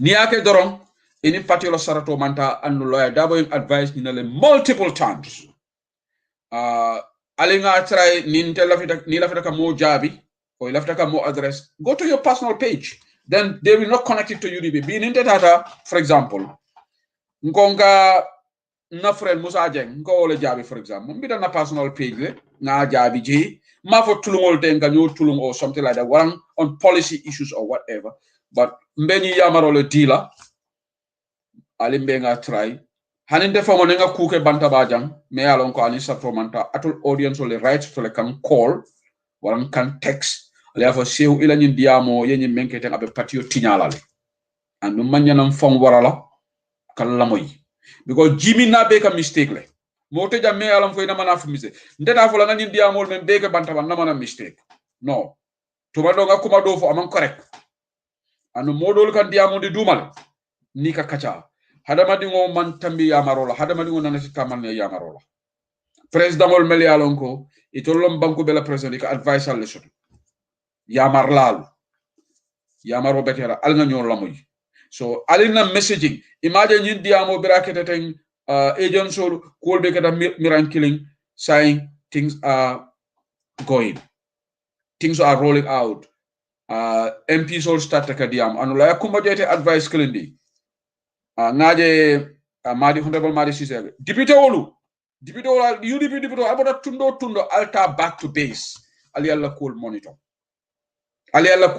député wol belom alta ali alla cool monitor alta ali registration because Adama Barrow ani du sano wolu du sano man care Gambia la tala in fact du sano formalo masakunda ka work nyamen du sano doesn't care about health sector or du sano be la frimu la ka du nyi moto nyimala image ka foko sembo be tol lebulu demba sabali membote GDC iko kodo be tol lebulu birin suku singate bala UDP du sano loose cannon ako suku yalo ne kodo be dame so for them is all about money but he said dal kalanjang ni ko kodolom isafo kodon wallahi ni Adama mantra presidency ndafala billah wallahi tallahi ndafala astaghfirullah ñin diamolal men bebe fam faale te sudela Adama la murande manta mama kandela palaso do patiro ni mama kandela be president yalam ila ñin diamolal bebe tala mama kandela ñun Sidi Njai will not go near Adama Barrow ni Adama Barrow man ke president mbe ngolon Mambura Njai will not go, Se Omar Faye will not go near him. Today you think they will go near my party man ke president adu my party e kuma kelinfo APRC la kola tinna yara fan Adama Barrow e my party bondi interior minister so Adama metala ni kuruyal tabilale because Adama nyabe ni entrenchment le kan so la my party bonda ka foko ngi bondile for the interest of the country my foot. It's not interest of the country there. It's Adama's selfish interest. Many follow them. Adama Barrow, a UDP money back. Adama ya jiko dendendile. Anuntela jeroto, Adama ma mo kende da jiko soto. Ma modolonde. Adama manke mo kende da jika tala nte sewu sedi la jeroto.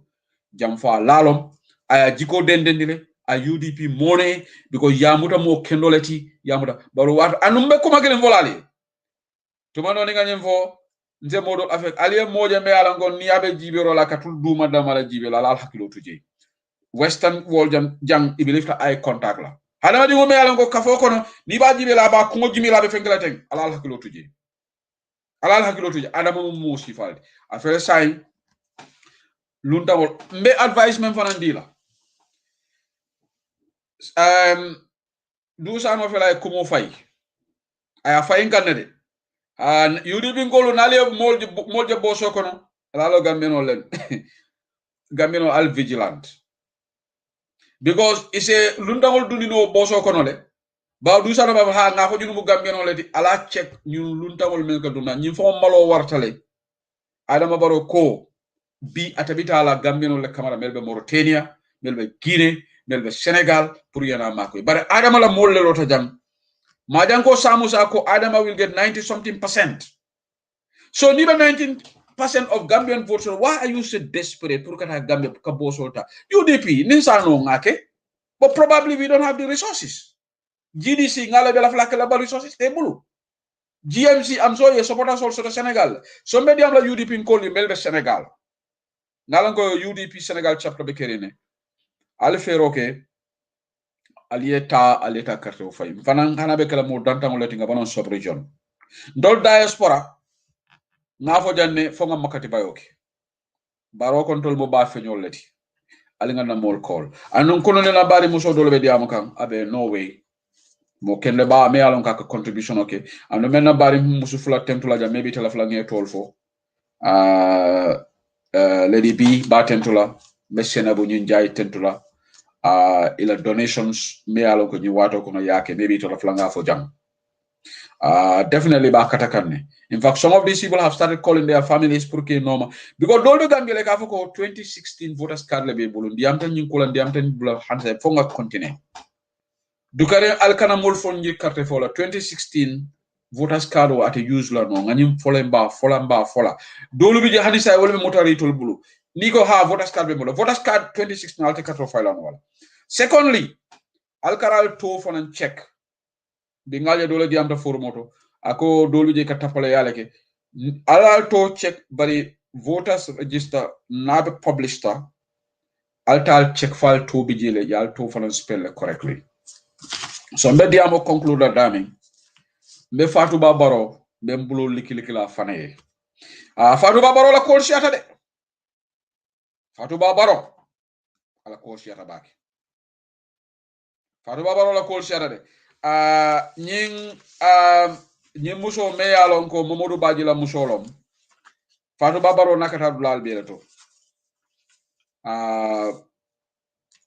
she is all over the place and they are doing a very extravagant lifestyle, flamboyant lifestyle. Fatou Ba Barrow ni muso be Mumbai la molla kodola. Fatou Ba Barrow ngamen nawe tamale nakatale. Sankare national security so-called national security advisor la muso. Ngamera Fatou Sane a kontongodom. Fatou Sane something londe ngamera de. Wolom Mamadou Badji la musoti. Amantara mansa ko na dogola kamdar ko Sidi Ndiaye be nyane. Sidi Ndiaye mun dokula. Sidi Ndiaye man business la. Sidi Ndiaye is living large because Adama Barrow ka mulla kudu bondi ka diala. Wallahi mbadi ngolu malla fi kanyin topiko kacha bake. Ninga mira Adama Barrow la ko la. Nga vala fo Adama e consent sotol. Sidi Ndiaye. Wala nan ninga man sekundala spokesperson moy abe kamfala mulbulu. In fact coffee show Ibrahima G. Sankare was mad. Aji Fanta Sane, wala toti. Aji Fanta Sane, amantra doku wala, ani Fatou Ba Barrow be Mumbai la mulla kodola. Ni aje mbe to fala jam because ini first la di la kata. Alright? Otherwise you are a private citizen, mbe to fala janne. Aji Fanta Sane, adoman nga molo jojane mel sudata yaje mela man sekondale lebi. Ete ke mamu national security advisor. Ini first lady be mulla kodo be Mumbai la. First lady Tata Sierra Leone, you were there. Nabe Dawda Nabi Talaji. And Gambians are talking about you. For alone Aji Fanta Sane, Gambian be la kumo fokane. Not in a good way. Ndebe angalte jane la kibarol ko futamma. Amamme for your birthday celebration ka Adama Barrow ko di jama kiye. Malamu birthday celebration si fala ndebe angalte jane ngo kibarol soto nyaadi. Ngo alkana molla man sakunda ko do be Mumbai. L'hôpital man boro soto. Prisons ni dara je ka bala fale. Marse wolbe koleyaring Gambianol be konko be Gambianol fala tolbe mulla man sekunda ko be Mumbai la because Fatou Ba Barrow ka wuli keme wuli talulu akema ka wole doma luolun depasoti so obviously atebe kodo sotolale ka dite la bad deal albe mulla ko be mesofla living large abala fa warata Gambia me yanko fuare bankolom this is not necessary it's sad. So this is the perfect opportunity Gambian all gonna together. Na Adama Barrow Bondi. National Security Advisor Mamadou Badji amantra dokuola. Because security reforms when bebe kekam na bala dokuola. But he's busy politicking. Ala musobe politikola. Fatou Ba Barrow tinyan dulabe Aji Fanta Sane la sole kon. Ani Maimuna Balde. They have a gang. Ibe molla kodo tale ba use le be finkala. You know, I don't understand. Because Kodome ale mam batala anyinela ka be tinya adiatale. Fatouba Barrow is all over the place. Well, nanko we were craving for a Gambian first lady so what mo ya jame bije ko luntangolom Zainab ti. Yes, Zainab kada shopping nale outside there. But you lady for the tinyaro la lady. Anu Gambian alinga tonya fasa. We will always have people Melialonko. It's a personal interest overrides that of the nation. Nila interest or your ma, then that's the time they will have an issue with government. But as long as the government may interest ma, they will cozy up with the government. Individuals like that, we just have to look at them. All right? You don't have to wait until the government touches your interest. Your interest, then you won't have an issue with government. No, Banco Boka issue. Banco Boka develop on Yama. Government must Ndebi Adama Barola I tell Munema. Nada. In fact, if I want to jump ship, which I will not do. Because I believe in principle. Because I don't want to jump falalti. I will never go near jump falalti. Let me tell you one thing. I don't want to come near you. Alright? Adama manke ama mo kende daji ko soto. Anu nyin diamu la menka diamu jang NPP la. Aba fokan control man principle soto. Today I wanted to say dega nyamanke na dunia diate betam from file Atlantic Ocean o konole. Niga tara manke dunia diati. Wallahi nyanta tam from file ag. Je nyin kenni go fanan control man principle so mo me alon ko itebe nu APRC. Ya jame scholarship o dila. Through ila dogo for APRC ila scholarship soto. Not through your ila qualifications. Je ibota woto. I joined the PPP. Ibota PPP. Itata UDP. Ibota UDP la NPP. So does that person have any moral authority to talk about other people don't have principle? Unless if there is another meaning of the word principle that I don't know. You cannot be jumping it.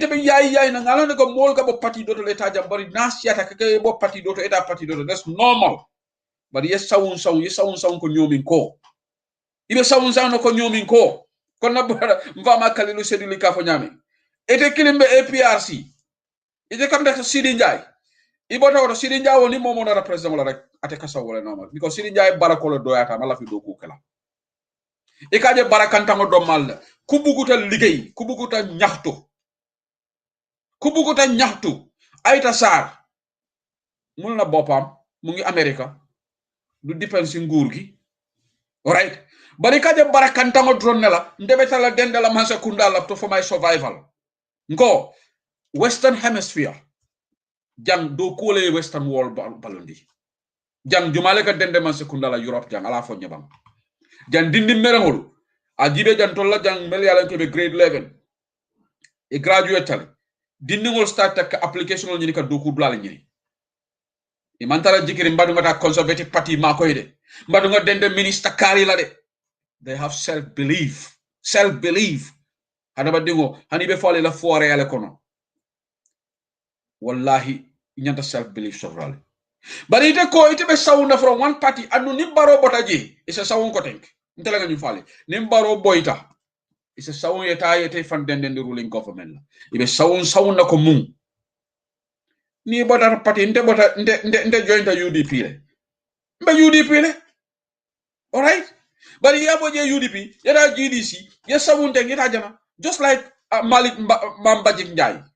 NPP is full of these characters. Mambajik Njai was in Malam Fabenu one time GDC le abinu APRC say NPP. These people they have this yanyine soto ila mandargal mununity principle NPP do kana principle for other people can talk about principle but not NPP because Allah party leader from a principle soto Adama Barrow le lota jam ako atete wa wahet la ako 2021 ate lola afela lot all right so the man who is talking from the both sides of his mouth is Adama Barrow and atolom bankola Alfati. So Janal be diam la party leaders will do la kola. Ali diam Adama Barrow la kola. Alright. So Gambian citizens solo.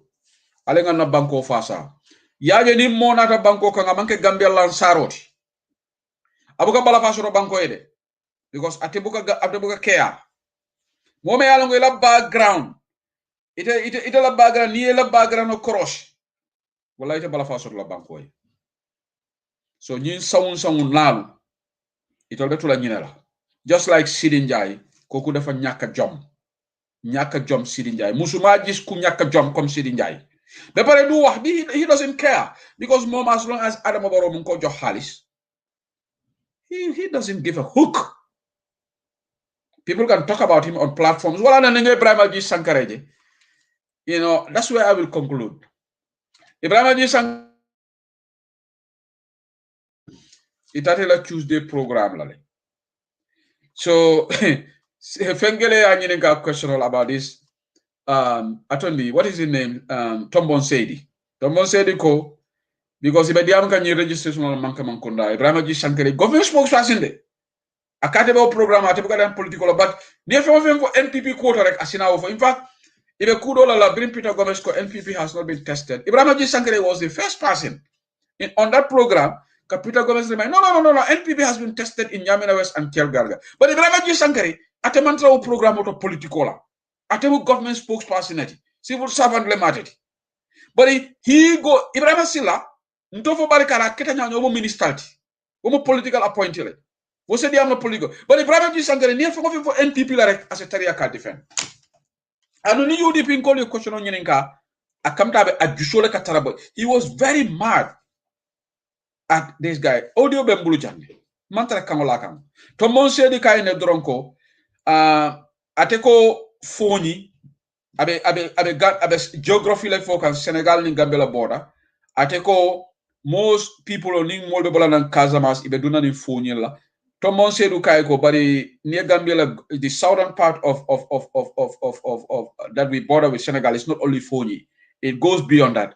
A Janjanta Peter Gomez bull. Not Peter Gomez. For Peter Gomez from Amani, okay, no, but he's just asking about this border. He went mad, ballistic. Ibrahima G. Sankaré. Ako fenkema moral authority soto. Tombon Sedi, because Tombon Sedi, Biri Wolbe ya APRC, atebenu struggle konole. Okay, fair enough. Ibrahima G. Sankaré the pot calling the kettle black because it be NPP men semben to yakan. Jumalo NPP la spokesperson because Lamin Queen Jammeh onyomin ko womu jubur langoleti doron woman ke spokesperson wo he just occupying position ndena manan ke ofo to me kamen ko mani queen la yalo nyomin ko bukala nyomin kaya bay mune queen to siala nyomin ko la wo fonni Lamin Queen Jammeh. How can a man be called queen?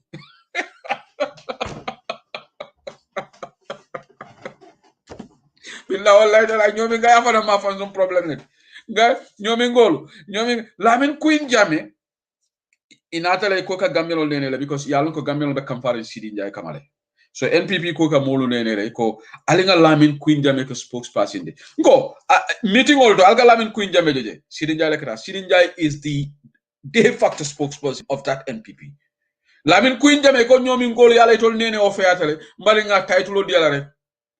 But in reality, nanata functions la Sidi Njie bakela. So Lamin Queen Jammeh will dol bi jele dorom. The title le dila dorom. Akamita la ko fenke Maimouna Cissé Dabo. Maimouna Cissé Dabo fanan yo nene le kay diaspora because ikole niman palaso diala be kam falale. So she has no position. Maimouna Cissé Dabo la fra palaso menna. Yo le di Maimouna Baldé la. Yalon jamfa ni jamfa kolongo sing imala dinko be dana dami. I call him mom long queenti. Okay. Ndemo long. Okay, Lamin Queen Jammeh. Okay. I take that back. Abama long queenti. Okay, thank you for that. Nyomi ngolo malong. So anyway, thank you for letting me know. But the problem problemoti. Maimouna Cissé Dabo. Ibedame ite murla no UDP. It's no turning back for them. Because kumakangol memfota. But the mantra appearing NPP.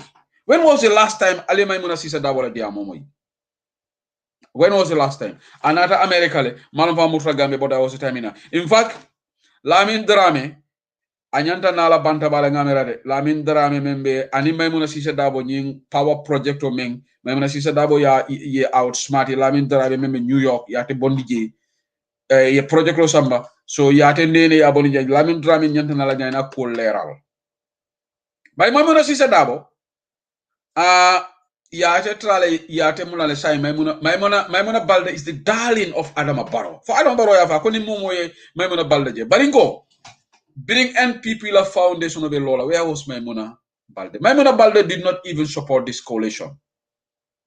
You know opportunist tolti birin tabiro di ata to le koja do sata mol bulu ya do sata mol bulu ko tabiro di ata e ko nyimbe ne fino di ata le mbatun tengate bulu so saying Maimouna Sise Dabo relegated to a backbencher in NPP pour abuka otumo abuka appointment of fonken abe Adama Barrow jalade bari itata le sehu mbalo complainte kay ko munana Maimouna Sise Dabo kana abuka appointment ko Adama Barrow di jamfa la expert ay Maimouna Sise Dabo fana ay relegate le bari saying ite burla no UDP because tinyaro le ketebul bari executive ye diaspora representative member was just ya create le jedoro. See, it's not as significant. The key people, I'll come in NPP. Abemu APR Sinko let you know. Lamin Queen Jamelo, Mamba Njai is the administrative secretary. Sirin Njai, Ulela Diam Latin, bring Nigeria. Munana Lamin Queen Jamme Manta Nigeria.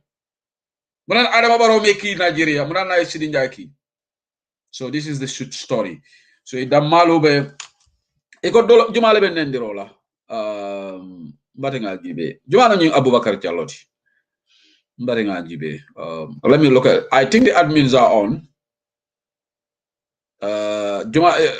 Kadinjai I think you are on Nimo Benendirola yeah I cannot see Abubakar Jallo's insults here Jumalako you are kissing is it Abubakar Jallo that is insulting Alafonyo Jumalo Mbamari block la instantly but I expect Kadinjai to do that. Kadinjai ni mem block no. Okay, ngabala nying Abubakar Jallo. Kadinjai mana ma nyim block.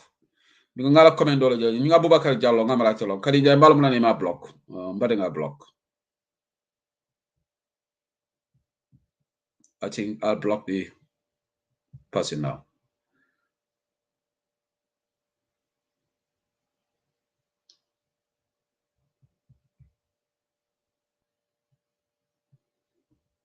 Okay, Kadinjai, I almost block you.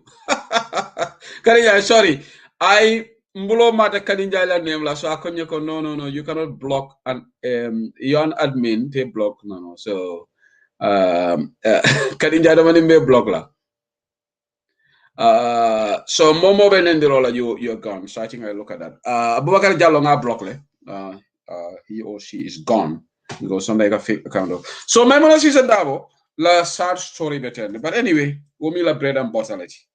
Niye jamfa kerek jamfa. Adama Barrow be jamfa ay jamfa men ke UDP la mina men ke la NPP. Atol fon ikela ñin diam lal men jeteng. Lol ba fa la ko ndenga na ticket lo jon nata nde mo man ko didintela ndefo ngale ka keteng ali bula ye promise munela. Adama Barrow ko ni cinjiro kala be ñi mambure njaayol be bondilale. Abe falindiro kelale because they were very upset with Bakari Baji minister because it will go there it will do ko be ke Bakari so ye nene mena Adama Barrow ko ne ko li falindiro keta nte mo bondila say because ninga mo bondi be fola carte wala because bara be change sol men kala Barrow be na men kele to la wala tabla so la ñin diamulal ali bulay to yaki you know kaw wol mer ka diam ten ali bulay diam so Mambure Njai you will never see Mambure Njai on a political platform never. Say Omar Faye, do them see political platform. Baye Lamin Job, do them see political party platform. Tangara, do them see political. They are special boys of Adama Barrow. They see non technocrats line. But it will like a dima be dame, it will like a B when it comes to the money, the projects. So these people who are doing the Facebook lives, insulting people, they are just content with Barrow going to giving them a vehicle. So this is the issue right now. We want to so Dolby they are telling. So I'm saying I will just wrap up the show. If anybody wants to call in right now, I will take few calls. Thank you so much. Dole allegation Iko Fabu Sane allegedly built a mansion in Gunjur. Okay. Can you show us the mansion? Yankuba Manja.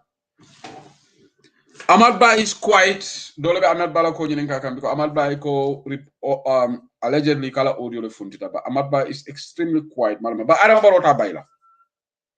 Okay, one more topic. Bundunga Kunda. For Supersonic Lombang, kibaro futata maje fanan ko iko ila fita musol la voters cards musu kafole be keri information of futata majande alvesiri ngambi alla information ka futa majande de bununga kunda iko supersonic le fana lafta contract ko sayna iko mina musol le mako le dontor musu kafole mako alkana song iko ilafta la ID card anon Dr. Aisha Touré abe bundulne ngalonne she is very active there. Rabbi Cindy Hellman. Ya compil kafol membije ye told for nyele. Dolbe APRC now they turn to Barrow. We know that. All right? So level the mem for la jang. Nying supersonic ibal nene kan ikoy kana kodol diala. Kal donto kodola ba iko yalla voters card le di. Donto roni voters card woka mune soto nyola. Dontoro ani voters card ani ID card almanyana dila iko lafta la voters card le mutala alla ID card ibal nene kan ibal nako atol mu UDP support laliti they want to vote buying kakate keso nyin sang. So Mr. Mane is on Badungata. Mr. Mane, welcome to Bantaba. Mr. Mane, what happened? Mane couldn't go mantra the amgande for. Okay, you need to call back. You need to call back. The audio is not. Mr. Mane, you need to come again.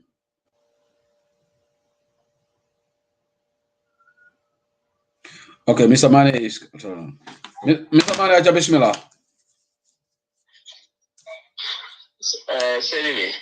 Yeah, any bara. Jumping control de. But can you say any go? Ako be albe sound ko nyumi ko la hayo fon ka faaje lola de. Ako ole fo de.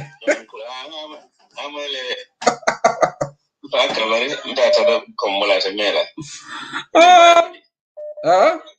Ko ela gesol la biya mo mala moyno bari yaje ko kilim bi je nyanta wo put back close le ninga to diaspora no kambula kate pay. Why can they open a little window for us? When in October, like a supplementary election after the general election. Exactly. Nimfura hani memfura November ye register. It's okay, no? Even October for near no Moli, those people who are not living within Gambia, they will open the space for them to come and register and vote in October. So if that is possible, lots of people plan to go there in October. After voting, they say register no, and then they wait for the voting and then vote. Wow. Hi, na MPs all they should press for that. They should definitely press for that. Yeah. Yes, because it all no. So there is an allocated time for us. Besides, at least more safe prepare and open more data. They at their own cost. You see, they work at that would be good. Yeah. Second thing is they bring 3 years job now. More Bafrako December 4th is not far. December 4th or December Manjampa. Abe Monte Fe could say Balial because any day ye more to give me along character from entrance like in power. Any day bulaji I can't sound to left for them more. I don't even told you until what had you buy a problem with the Gambiano. Gambiano, Saga funding him. They are to relax. But in our uncle, you voter registration of when you election of Minkana. Adam Hanna Tata, I train down in Laldo. Adam cannot survive this. So then you get a Adam boy. No, he cannot. He definitely cannot. Go. Hani moto kono. Moto kono ni bulata moto kono ni motan le biji. Adam na ko maji ajibe who will support you. Na mo flesi sale e akojel. You see. So Adam mo ko mbelare molka people know. Yalo akamul ne dronko eko empty barrel makes the most noise. So it believes that Mr. Mane ko nying election odal Barrow is gonna go. Barrow be. Yalo fanyika Barrow fonga ika konte men UDP la eka UDP do yale fongo. Barrow is no match to us. Hangamela wala nebe panic ring. They want to go to. Yeah, he left a kind of strategy le tala purka mol minds your poison. But okay, ke mol let me nialam ko they are not strong. Kafoko we'll get 90% of the votes. If you are so desperate, you are trying to grab on anything that you can find. If you will have 90% of the vote, why are you crazy going everywhere saying everything? Exactly. Near 90% so la manjere kara Senegal. No. Adu ya lonye mulmi mfana ko ekateka ma Senegal iko Gambia di ngollo. Sedli ni tata Gambia ebita suolo kono wonde ba. Yo nyinu minkana. Let them go to homes. They cannot have them anywhere. How long? Because ni mu Gambia no harare sanyi mu wande ka Senegal. Ibe bota suolo kono Gambia etaji. Yeah. Yeah. More about diaspora for a kulintila joy, for a bosora joy, for a motor joy, whatever they paid for you. Ni land in Gambia, you don't go to any hotel, you go home. But your idea di la fare se menkero, ise samaro le ke sambe fon la suol kono de. Ni sambe fon la suol kono sedli. Yes, esate o sate je kabilo le o sate fo. Ye mo jabado kabilo le kono. Baraka Mr. Mane. Kabila kono. O kabila mol ye lonne ni metelo yela wulula lonne. So you cannot be somebody mi alon ko kabilo mo metelo mo mela wulula lo. How can you be part of that kabilo? Correct. Nalone ko Baro will lose in Bakau. Baro will lose in Sukuta. Baro will lose in Gunjur. Ntola Busumbala Jana. Baro will lose in Jara. I know that for sure. Baro will lose in Kiang, Badibu. So nyomi adola nyomi du menyadi la nyomi yala to la ko mugal predict no nyomi there is no way ngamra mola bota jamala mo fala e ngam ital panka fo penke lamin queen inte baba the same village le lamin queen jamme okay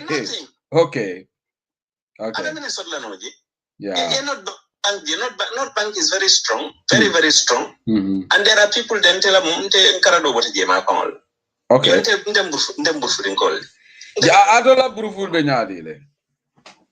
Nka combo in general song ninga generalize Adama has no hope in combo. No, Adama the combo win and niman combo win you can win Gambia's election. It's not possible. No, yalang fong inte fong mama kan de fong Adama booty fong that's what I'm even foreseeing. Much more UDP. Yeah, Cham Bengalo ne ko Sukuta is no go area for Baro. I know that. Ando yalong akala stronghold mu diamond holo mu URR. Have jigiri wolto la URR. Yes, URR do. Mama Kande is there. Mama Kande manke mo witrin to odlade. Min nyanta kele drong wolo mu mol kana ni revising code mol kana rely too much on that.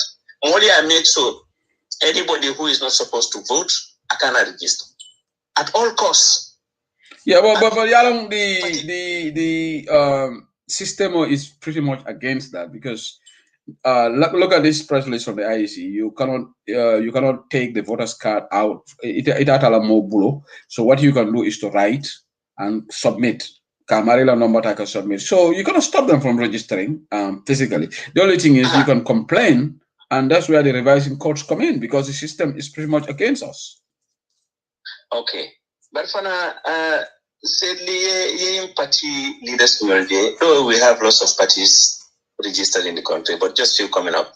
But they are concerned parties. Inyanta stand la fam, it cannot dance to the tune. It's difficult right now, Mr. Mane, because UDP is like the lone fighter right now because Doy wol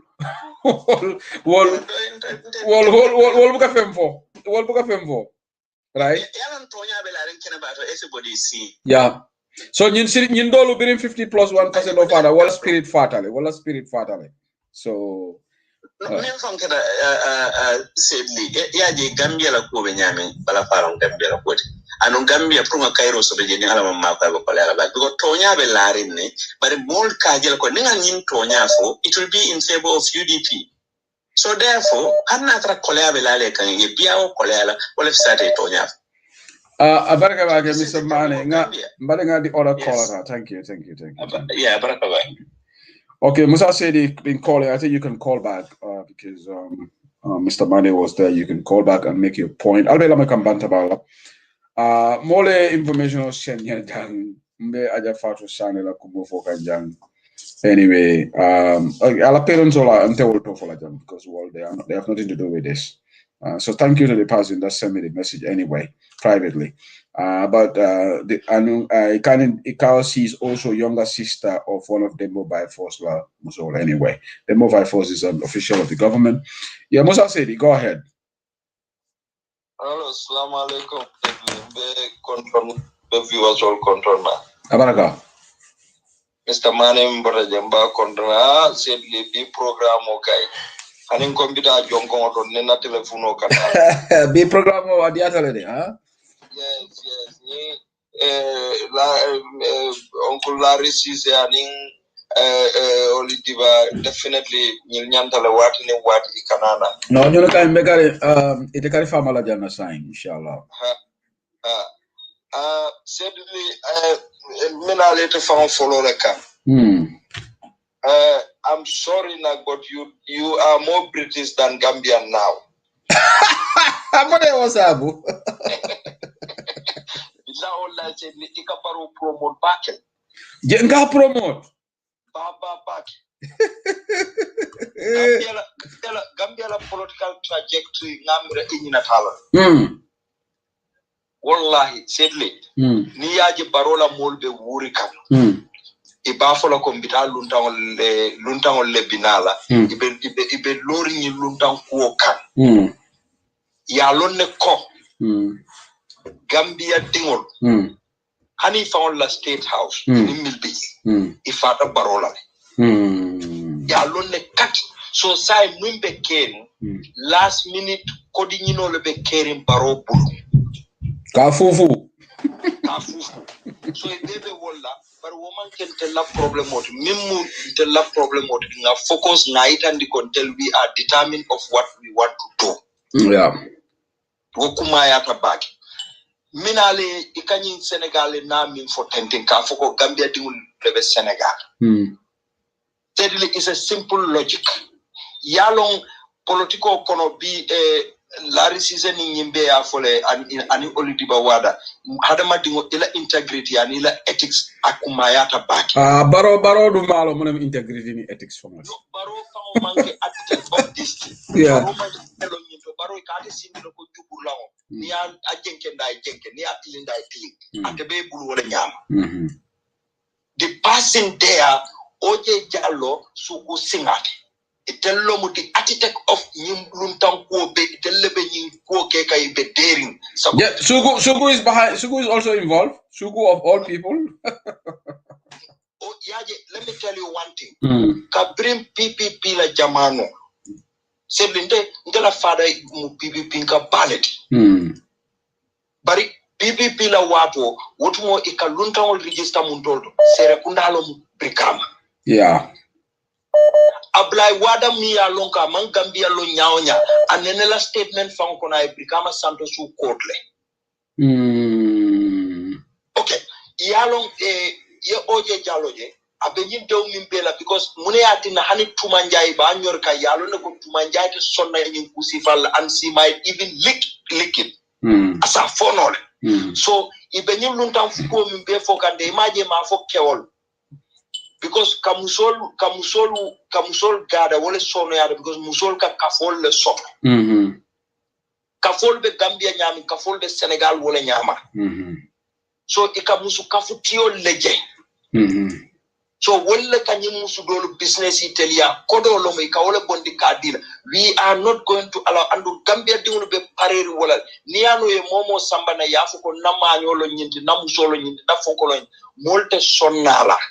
But why can't they leave those people to travel on their own? I will understand. Let me tell you one thing. Any Gambia for Oyaje. Alonka I body closing to Senegal. Let me manke Gambia. This is it. You manke Gambia dingulu Senegal kolo and one line sadly. Senegal election okay even in Gambia. Senegal. But yalo Musa Bane Jahali. Nying luntang ko ikamo UDP leba for coming Alcana Luntang register. NPP does it. In fact, NPP, just like the drug case, ni ben you lundam kumo for like a kamfale. Ikanale ka ha more million ko Gambia no lebe jana. They try to justify this. You understand me? Now every 1 million citizen should just be come UDP dingol ka studio halunda wal kana na party to. All the political parties in Gambia is only NPP. Yalong ethics and integrity is very, very important. Ni yaje barolo ta baroko sayade mbe wole tala wole fisiata nyamaloti. Yeah. He remember very well. Yalo mofana watu do itamma ikatare mira kanena tuyo ila consent. Yeah. I mean bila baro yalo na I mean ke. So woba deukan bari ye baro traple baro ka abke mira no independently. They have to think for baro. Bari yamere ma watara baro for all toba Musa. Ya taratole. Yeah. Yeah. Ya taratole. Bari yaje I will tell you one thing. Intem oje jallo nanga respect packet. Nanga respect papa packet bari munom problem yalong hadama dingo isi mo konya wonya. OJ is a big problem into Gambian politics. Imagine PPP be destroyed. Wallahi, OJ kanya moja mala destroy. But he has always been like that. Kabiri ngala utu mole ma jikolo. PPP. Imagine ko Senegal parti dole ko kanana Gambia le inin PPP le alliance kala pour ba jubele be baro. But that is an interference in the internal affairs of the Gambia. Good. That we shouldn't condone that. A political party in Senegal should not interfere in the internal politics of Gambia. That's madness. PPP from no. Okay, well, that's the last thing we should accept. Just like I come to the UDP, political party, I'm just giving an example. That is, you are directly interfering with the internal party affairs of the nation. Yeah. No. Gambia, we should not condone that. So that is not. Yeah.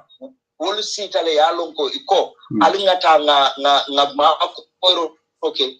Na nyimomi ya lonko ka remote control nga make so nga empower because ni falingo keta Senegal ya lonne ko Senegal Gambia be coming contribute into Senegalese GDP sadly ala le be londi wol Senegal they are benefiting elam na telecoms be to le bulo kono security be to le bulo kono every sector everything about le bulo we have a responsible telecommunication system. Do your investigation about it. The last 3 months telephone record.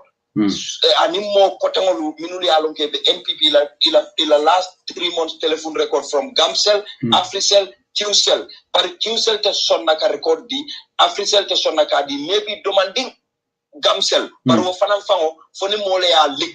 Wallahi ni la telephone recordo itandile ibaje la koy mimusu kafol le ka diamu Senegal min duli alongo it is monitoring ibe kodo le tikala kadi wala pour que ñu na wala kana wol register Gambia pour que Gambia dimul patan so bar Gambia dimul are very determined yalla ni minister mane be diamu e be dulal konti kay ba fo kanko maybe fombe wina jar fombe wina baroni Gambia tema carte fay fante woto I am telling you this nka kumale foye nte tata nun Gambia le yalo ne konte meta nun Gambia te ko korosiro ke Gambia pa kel andu ni mo jamal le kaja se ko kammi fo ko jamme yaya jamme ni baro bitala Guinea Conakry sadly let us not forget yaya jamme ala good friend nom Guinea Conakry la ni president ngamira biri yaya jamme tata folota nun Guinea Conakry from Guinea Conakry na ta Guinea Equatorial Guinea foi ka fo ala ko di jamal filta Guinea Conakry yalo mo be moy jam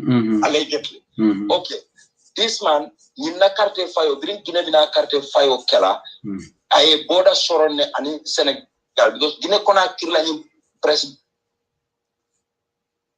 anani Macky Sall nyaay ñoje for them to shake hand so ni yaya jamme alama o mari akata ka wulla kana Guinea Conakry le iba yaya jamme mutala Gambia man rasulari wa sai no fatu bombe suda bota Senegal abota fola jeko yaya jamme tres solo ba yaya jamme ngalongo Adama Barrow is reported he news media outlets confirmed that he's on his way to Conakry tomorrow. Jammeh is just Fenko omo rumors that is we cannot authenticate that, we can confirm that. Adama Barrow the Nadiata I tahan Sambo. Yeah. On the 4th December Cartefa will have been telling tema. Yeah, Abarakabake Musa, thank you for your call. I will take the final caller to this program, and it's 3 minutes to 10. We need to wrap up. Keba Sawal is calling. Wali Junior was also trying. So Keba, I will give you some minutes, and then Wali Junior tell them we wrap up the show. Keba.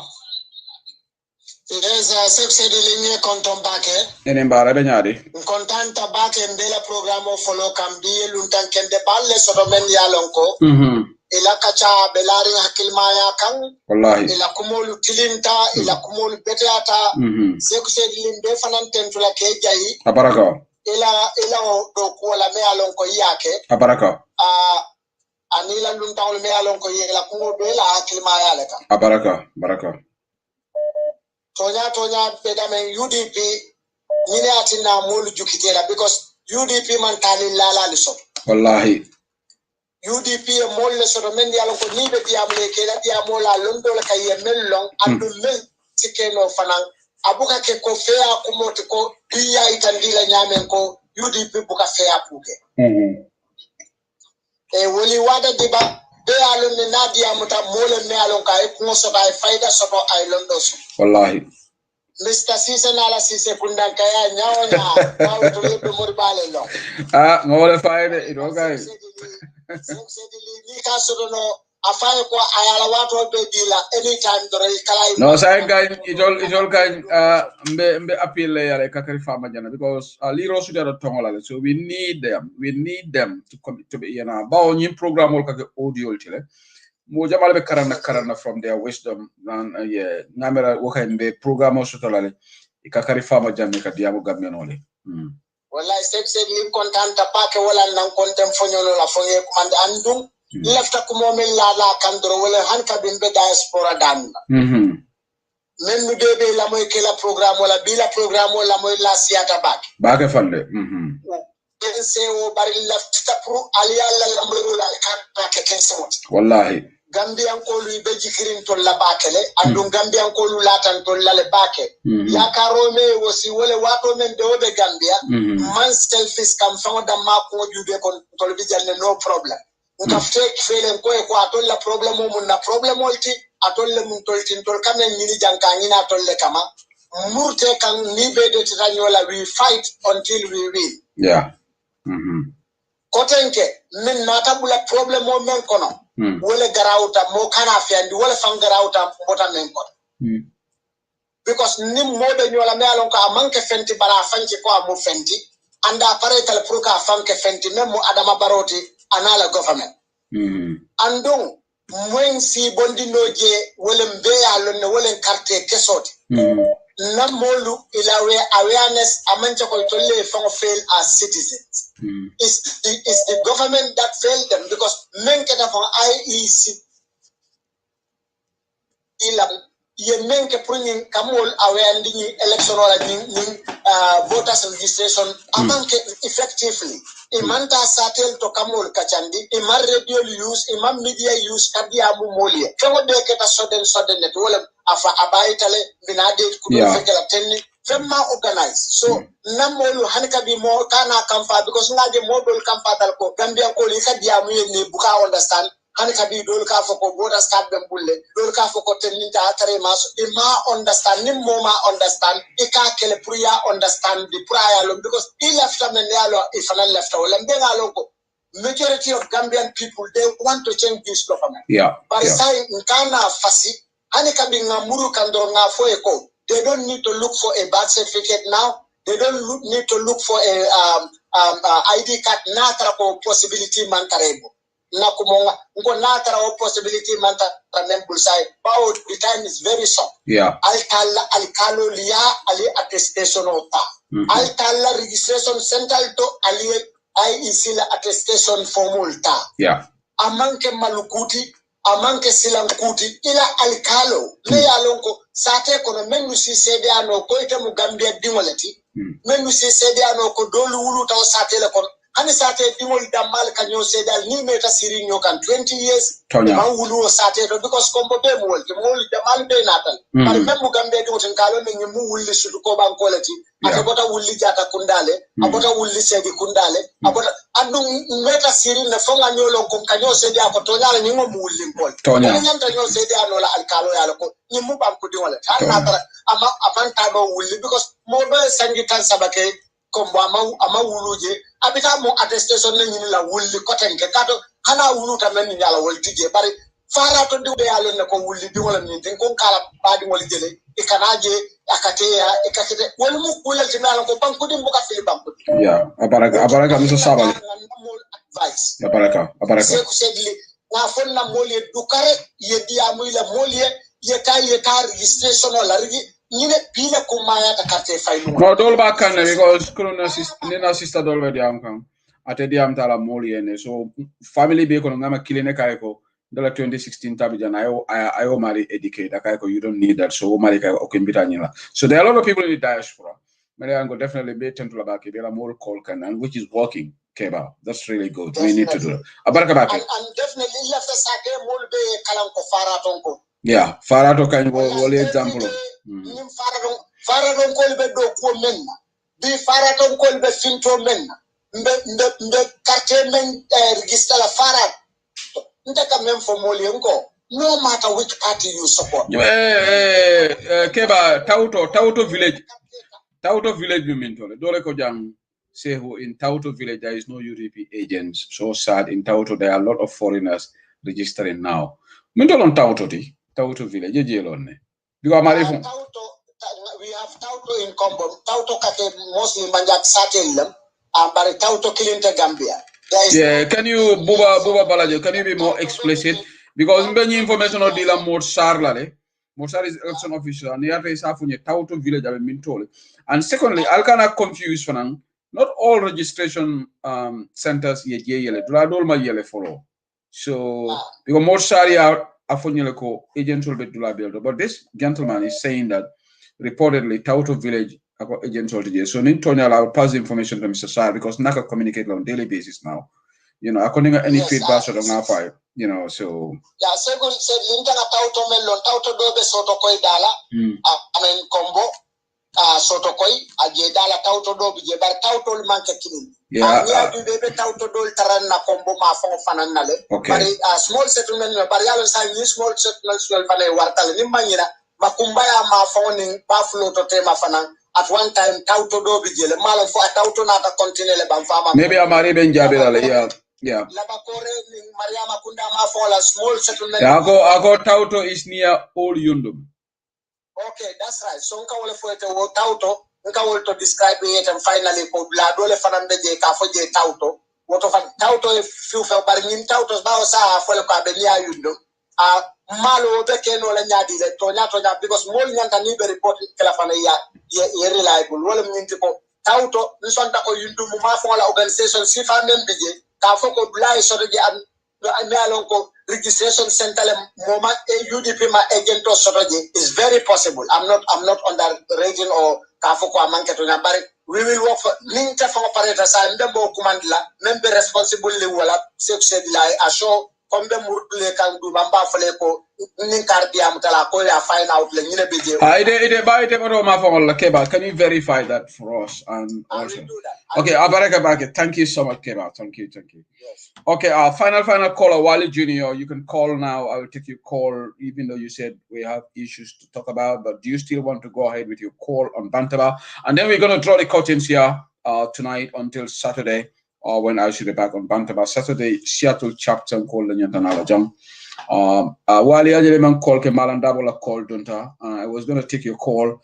Malanda call Dunta. Malang, keep it very brief and then go Walita. Okay. Go ahead. Yo, assalamu alaikum. Wa alaikum salam Malang. Abaraka. Portamo nyen diata bake. Lafta ka laminto fodo wala mumbe baka unkole tentla bake.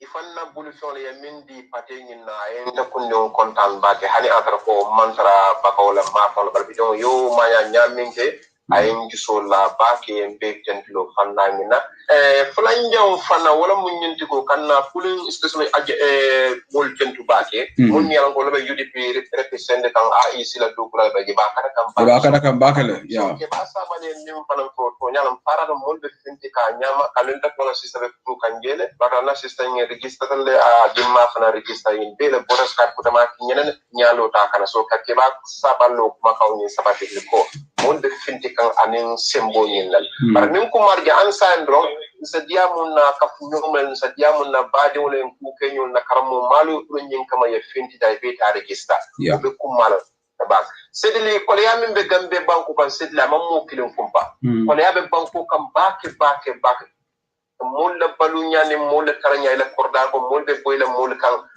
aka bo ko ya bake bara bidon inshallah komando bani ale ma ko kay banku be falna December karo inshallah baraka bake baraka okay ala baraka bari golo I will take the final caller. It's just interesting, all the 5 callers are all men. Well, Gambian women. Only Dibawada, Anasa Jigeni, Nekundi call. They want to be more of listeners. It seems the passion among the callers is among the men folk. Jigeni Naknyom Sawar call. Wale Junior, you're the last caller today, inshallah.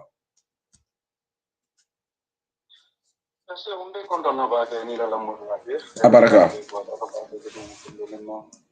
Almost 2 hours, 3 hours in Europe, in America or in UK. Kanaka diamole UDP ko muto gole to nzabo mu kodole ti dal. Baraka. Se unde kaba ginin karo le soto lafta prunale wuli kala même problem flow wi ay ne modern wo hani Gambia même Gambia timbe alon ko lansino me kade dai ka serial number ki bari mul la voters card da me alon ko compagnie me alon ko abota jamani jam tole so aman serial number kala de mun ñi ngaro lati fodum because na janimbe fotala janga action sama dula jamala to pour kalon mun mu daliloti ani mun why mo ke because me yalo ko serial number be dawoda sunyaro to anim falin so are you say but ngama ñu serial number so ngajala dol ke la serial number ma serial number se ay ko janin kala jam fe mo so yente je so I can tell you anything ngafo janin ka ana findi banda o ngadi amu te doro nga confirm le nga ko be finalize na diam so même foka wala ko nga confirm le 300%. Okay, but Wally, let me tell you, the proof of the pudding is in the eating. Dole ala voters card Kenya no kunung amari registered ala konyeko I just got registered. But no tagibe.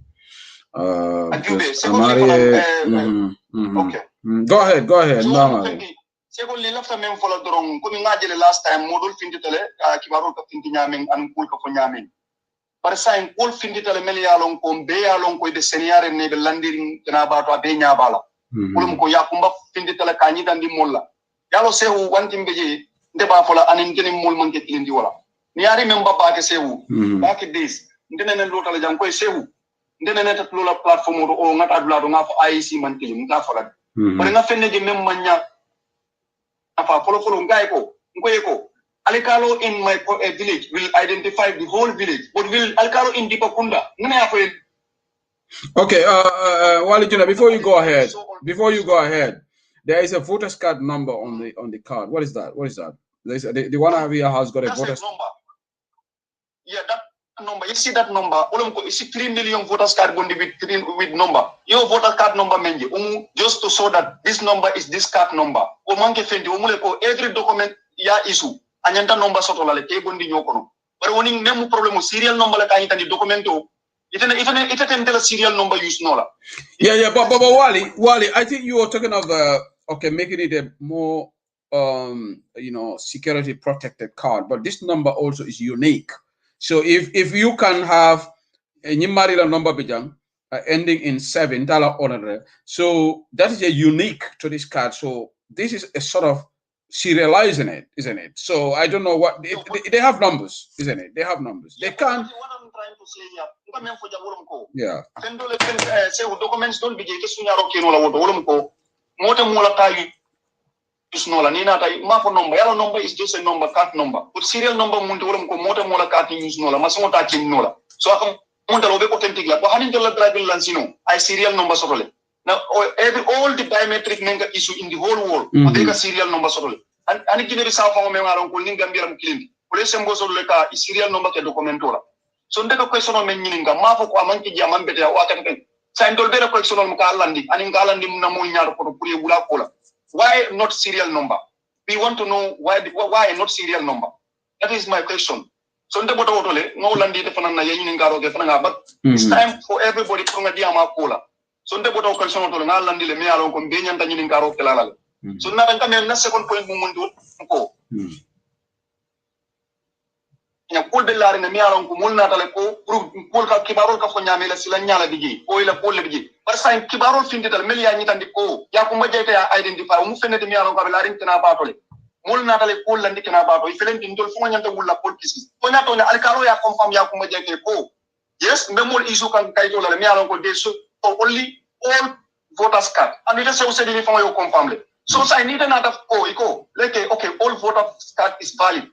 Then Alcalo in Latrikunda confirmed that he is issuing people with all voters card. So what is that? Yalong, Wally, that is good. In fact, that's why it's commendable on the part of Laiko Majete to come out and expose this Pa Omar Fall for Pa Mod Fall. But ala NPP inga yandeng olon junale. You understand? And it's good that Kumajete put on the spot. We can talk about these people. I always say, like, even Lawyer Dabo keeps saying, let's always bring evidence. Yamo Larry Bafo interview to Janko, ni tada party leader Kafo could bring evidence. So he's a lawyer. Yeah, understand. We deal with evidence. And the evidence, so number one, Akela credibility to protect. But again, you are talking about serial numbers. Wally, the definition of a serial number, according to Wikipedia, is a serial number is a unique identifier assigned incrementally or sequentially to an item to uniquely identify it. Serial numbers need not to be strictly numerical. They contain letters or typographical symbols which consist of. So this is a number on a card. So why do you think it is not a serial number? It's a number. Mealonko, it is incremental. Like something here. Yeah. I think you mentioned something here. Identical. If I can hear what you said. No. Ako, let me read it. It's a unique identifier assigned incrementally or sequentially.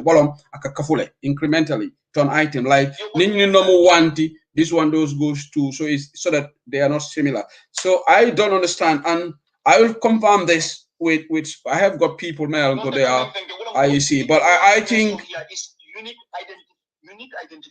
But somebody said pictures are taken and fingerprints are taken. Is that not security feature on the voters card? Well, they take fingerprints. Well, I think if you come to Africa at the moment, they can make is full-minded because neka be puru neka kuke o ngafen tom o tembe dundi nyoko na di sew sedila. Well, let's focus on other things because 2016 in voters card only used the same company they used. The same features, or maybe the 2016 one will come. The same thing. So I think I'm not trying to downplay that issue, but I think. Anyway, since I talk about the issue, I only put to you. Not I said why am I? No, I Ngaloneko, you are putting it because no platform more American and Ngaloneko, you are trying to be very concerned about security and to just try to eliminate any sort of fraudulence in the elections or whatever. But serializing it, Yalong is in a way they are serializing the number because not a man number sort of troika, then that become a worry. But every voter's card has a different number. No question on the so Yalong Ujamala Dije Gambia Kunima witness Bukalong. The former personality at police Uliale, Nakaitol Dundile. Police Bukaninka, Ila card number. Police Kamunika ila NIN number. So na meaning wala do neo dia la may interest ka wala penna. So mo jamala ji. Anyway, but na bring another question on you posite ya ngamuna ko. I want you I think is my concern and I put to you. Yeah. Yeah, I will ask confirmation from the people who are close to the IEC. For my rapport to then they carry all so on the left time for UDP ko le wolum ko. So let's focus Natal Hajo be mobile, or Kube mobile, or protect mobile. Alandi just a minute. Sate bal like a million register.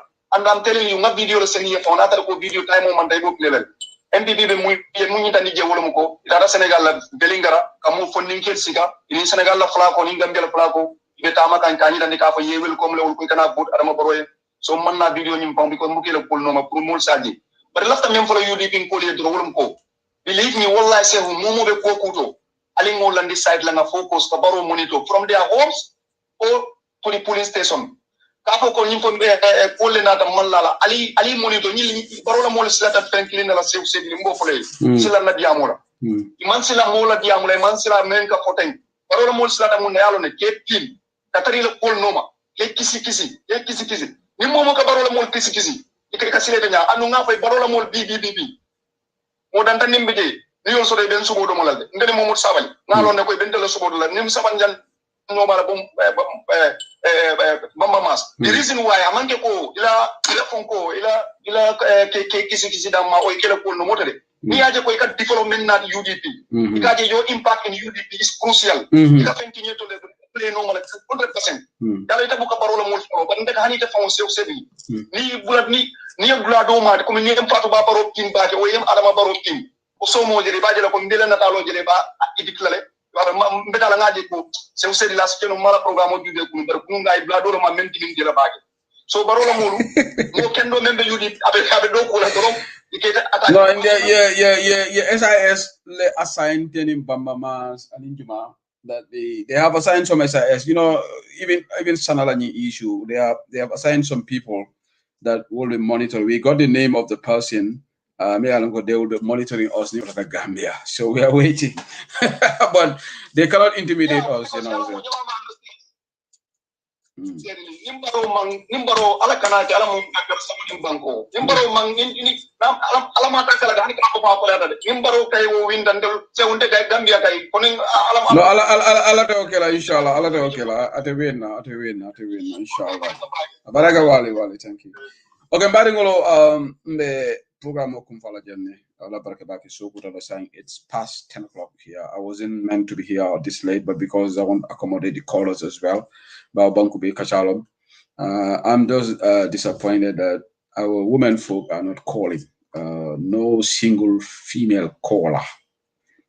What is wrong? Maybe you guys are busy anyway. But thank you to everybody that called into the show. Mena Lundambal, Tentolabaka, Menkara, Mr. Lari, Sisset, and Oli de Bawada. Very, very, very educative program. Also, the Jambi Bantaba and this recorded WhatsApp forum. Thank you to Ablai Sise. Remember, Spain may alongo the program or record can be on the WhatsApp group. Thank you, Ablai Sise. Thank you, Wally Junior. Afananka recording Kele. Bora Diba also a video cut. Okay, share forum to Bafon Tentola Dokula. Nima Jono Kafon Nimbara Matara. Niaje na Diamol Kata. All the UDP forum alanin funding ke all milialanko ifang la resources ko leta mo buke jo ila time mo ke jo alama masatala jo because ni aja ninde ka diam jam not many people have got megabytes in Gambia can you program will follow but ni aja diamol ka jam fa al follow mo jamal na kebal jamabal ka ko kan diamol moy alanin funding ke all so alnga do alama ala so sima yala wale junior is doing a fantastic job for UDP and Gambia, and the same thing with Ablai Sise. Alboka Ablai Sise, Atebuka call the program out of back at he's more of an action man. Abe group old beloto. The video audio janjan malan dabo fan the same thing malan fan akatu audio janjan na lemba fan tentola baki. Anim bora diba alkaje o video nanke ke court ke janjan forum kono ninga program mo sota ka video call wala na brother te me alon ko abe Denmark memo bora dibati ba tentola mba jayla dokulal be mbalbe tentola baki. So we will have subsequent editions on this platform, policy matters only. We can't just be talking about borrow this, borrow that, but we'll also bring in UDP policies here, UDP Taramboro. Alama Alay Masikunda Kendo London Bangkok on December 4th. Gambia la Kobala for Waratale. Sometimes we don't deserve this as citizens of the Gambia. It's just disappointing that some people are grossly selfish. B itemu journalist hoti bang itemu muneti niate Gambia la je be nyanta kafula lenga Adama Barrow bondi melka fuko ntemu journalist hoti albi neutral. I don't believe in that. Yes, ila doku report on afundi the UDP la afo na afundi the GDC la afo, but to stand for your country in time of need womo patriotism leti mbengalo ne ko Barrow munut to baro du musa mun baro ma amno atanola.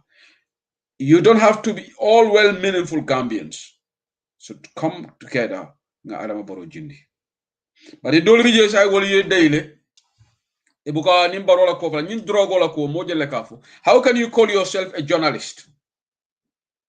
Pamodu Bojam ba fokanne, Mustafa Keita Bol ba fokanne, and some of the radio stations in Gambia. But ite ko demu journalist or the drug me alanga sete dingo affect no ay ba dingo affect sama drogo la mansi bobe futala me majumala yalo 3.8 metric tons of cocaine dunta banko kan 150 130 140 days now. Media personnel everybody mute ikamera Adama Barrow mo beleta ay sama moral ama mo sama moral yade they have something and I will repeat it here ñene kante balafa Gambia la koto ninga Adama Barrow criticize nka UDP le makoy ninga ñin kumo moy akam balafa baki Gambia la koto dolo je membe mutare bulu man duma criticize Adama. I would prefer to be quiet because suma criticize Adama Barrow ma ngi dimbale UDP dege Gambia ni dañ nekk benen façon nit ngani ko moyle ika nguru duma ika kacha iba fola information ka futama modol fo men ka fo ngi tolonne barba o private message solom I will not talk about them but ika ñu ne kacha duma wa ñepp xam ne Barrow munut Barrow ma long as na sister Aissatou Bambe tentula me yalon ko be UDP TV media bi ay programme kendo ke na jala be jibe rola non faw but ika mu ne fo wolo ñenti ko ndenga Adama Barrow makoy dorom ngalo ya sudu da bole makoy ke president yati. So you would prefer Barrow to be there than to have a good man to sit there and banko kanu yalo ñi jaw ya man tambi ñenna fan jaw proper anyan ni American ol ke mira wala ñama do you think President Joe Biden will be president ni American ol ko ni nga Donald Trump bondi Joe Biden ne party la be winna. They don't think like that because they want the country to go forward. It's not about the personality. It seems we are not learning. Sometimes I get really Gambia la kola. Ajibe sa ini Gambia la political dispensation. E camera UDP da malon political party di Gambia. Dona, that's how it is coming out. The thing is coming up. Abe funde kan neko UDP da malon opposition of the Gambia. And without UDP, Barrow would go and sleep. NPP would go on the victory is in the bag. NPP alkema ika jumala la kumofo. And do sa no berabe dia la video do. Mbadi UDP ngol. Muna mani opposition do la kumofo. Because UDP comme la useno daba ya funyame kabri 1996 UDP patriotism, love for country ya waleje. Iman sije ya bankoleje. And inshallah alebe parako kala UDP la do ko tole. Mo ni be do ko la banko ye kana koma jibe. Nimme ye makoy abeteata. Nimme le alongo they want to be spectators. Because they think that it's better to keep quiet than to come out and condemn Barrow or maybe try to challenge Barrow to talk about the drugs, the cocaine issue, because ningake invariably me UDP le makoy kan dengamera wo itala banko de ya is questionable. Yes, I would say it million times if I could. Ningake wole nyama num Adama Bekele president otile bam. Because in 2016 mbe Adama makoy ka ngalon ne ko lafta ya jamele bolje bal ngalon ko Adama le be kala president tol diamu lal mel ka diamu jannu anim Gambia mel kata campagne lo ya lon ko wolte kala president bal nga banko le jeng Adama Barrow nga ya jame bondiji bawo bo fala le mati ali nga fan jaw ya bola Gambia nolo mbe diamu la Gambia no ali fan jaw ya bola ite sama ite ka kudo ke bi fo sama e dingo se mantoro soto je bam ko keno dunda banko kan alkaje jumale ka kumofo banko nawanke UDP platform so to say wolle ka fo baka ni few radio station ani membe caring su radio wolle ka fo but most of this melko to the media like, they don't even talk about it sikawlan hana drogue bi tamit lalla drogue duga ci rew bi do ko wax pour lan way man la fi lawyer da bay ke president oti so you will want Barrow albe banko jumale jala ndolla UK jam such a large quantity of drugs do nyim banko ka media yedey France asakeji Germany asekeji, America asekeji. Allahu Akbar. Alama ale sondomol faling. Alama ale tonya dunin sondomol kono. Jawya nim asiata mol sondomo kono. Banko fongo bukata nyato. Bari nte nyin drog ko ngaku le karanje. De membe ke kan Gambia sekeno Gambia drone. 3.8 metric tons of cocaine. Ay dum banko kan. I camera journalist will be ye be dalamuta. I Africa, do they talk about it? They don't talk about it. But they are into this politics, NPP thing, UDP thing. The Gambian media don't be la coke and the jahale. Every day they will bring one loud mouth from NPP. Nana, ha caricating. Why can't you talk about things that matter to us? The corruption, the drug casing, the lack of security. Investigative journalist, I feel Bamba Banjala case for the data. $100,000 alleged bribery scandal na Bangkok. New firewall for Niaje NPP Nkoli Dabulaje because it was coming closer to home. Olane la supporter so danata because iko Adama Barrow security so danala muso return security so. But in corruption me ni man sekunda. Bribery. Tinyaro alkejele kafuba. Buko woman futema. And maybe it will funka mochat soto jele. Gambian ol nak al nga faida soso. Menadiamo kumvala jane. In fact, Saturday I will try to expand on some of these things. Ala baraka bake program odi ata bare mbebana janne wato sukuta le sain alama sutoka rosiala for watido ala baraka bake. Thank you and good night from southeast of England. Ala baraka.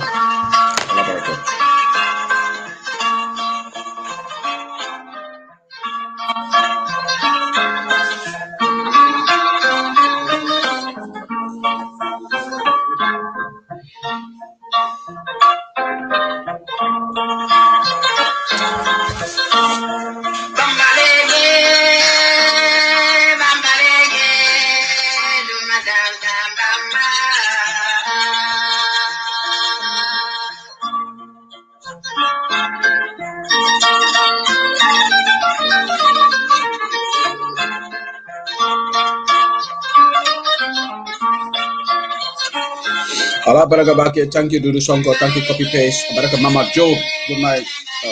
Thank you so much. Ala baraka bake for what you do.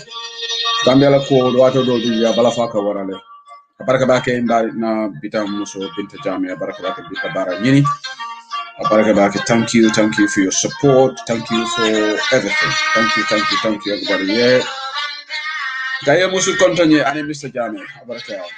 I don't have Tonya Sabatin in Bangkok and Gambia. Tonya don't have Gambia Samba. Sometimes Gambia la cook and the Jahalo. For some people, they have to be affected directly for them to go against the government. That is gross selfishness. Selfishness to the core. You don't have to be wait. You wait until the Ajame affect you, then you want to come and fight again. We can't do the same thing. We can't be making the same mistakes.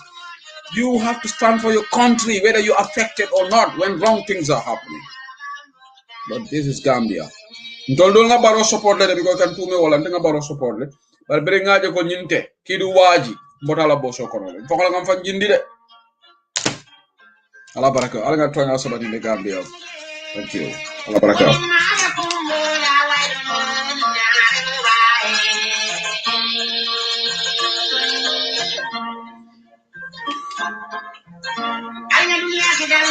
On Saturday, I will have the Seattle guys here.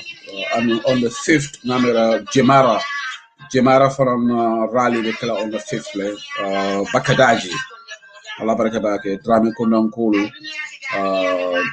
They are spearheading that move in Bakadaji. Allah Barakabake.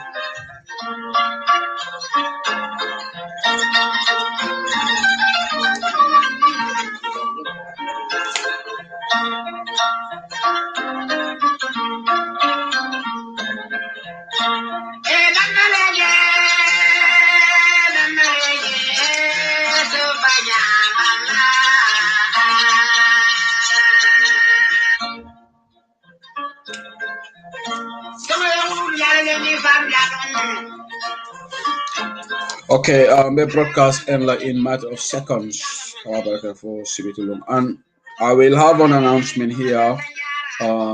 We will have to increase our programs this time, and it's election month, 6 months. When there is a need, urgent need for us to have a program on Bantaba, we will try to create time. This is not time to rest. It's time for us to be on top of things. Moving on, June onwards, when there is an urgent need for us to have a program on Bantaba, we'll create time. I hope that we'll be cool and dandy with everybody. So because 6 months to today for elections, this is a very crucial election. When we have an urgent thing, we'll have a program on Bantaba once a time is created adequately. But we will also take into account we don't clash with other platforms, but we will always try to create avenues so that we can talk about urgent matters. We have and we don't have much time to lose. I just want to make that announcement here. When there is urgent need for Bantaba for us to have a show, it can be on late Friday night or sometime. We will just create when there is an urgent need for us to do that. We don't have time for this. We want to defeat Barrow and then Gambia move on. Then some of us can retire from these platforms and I didn't know will for them to run, and then we go and do something else for ourselves.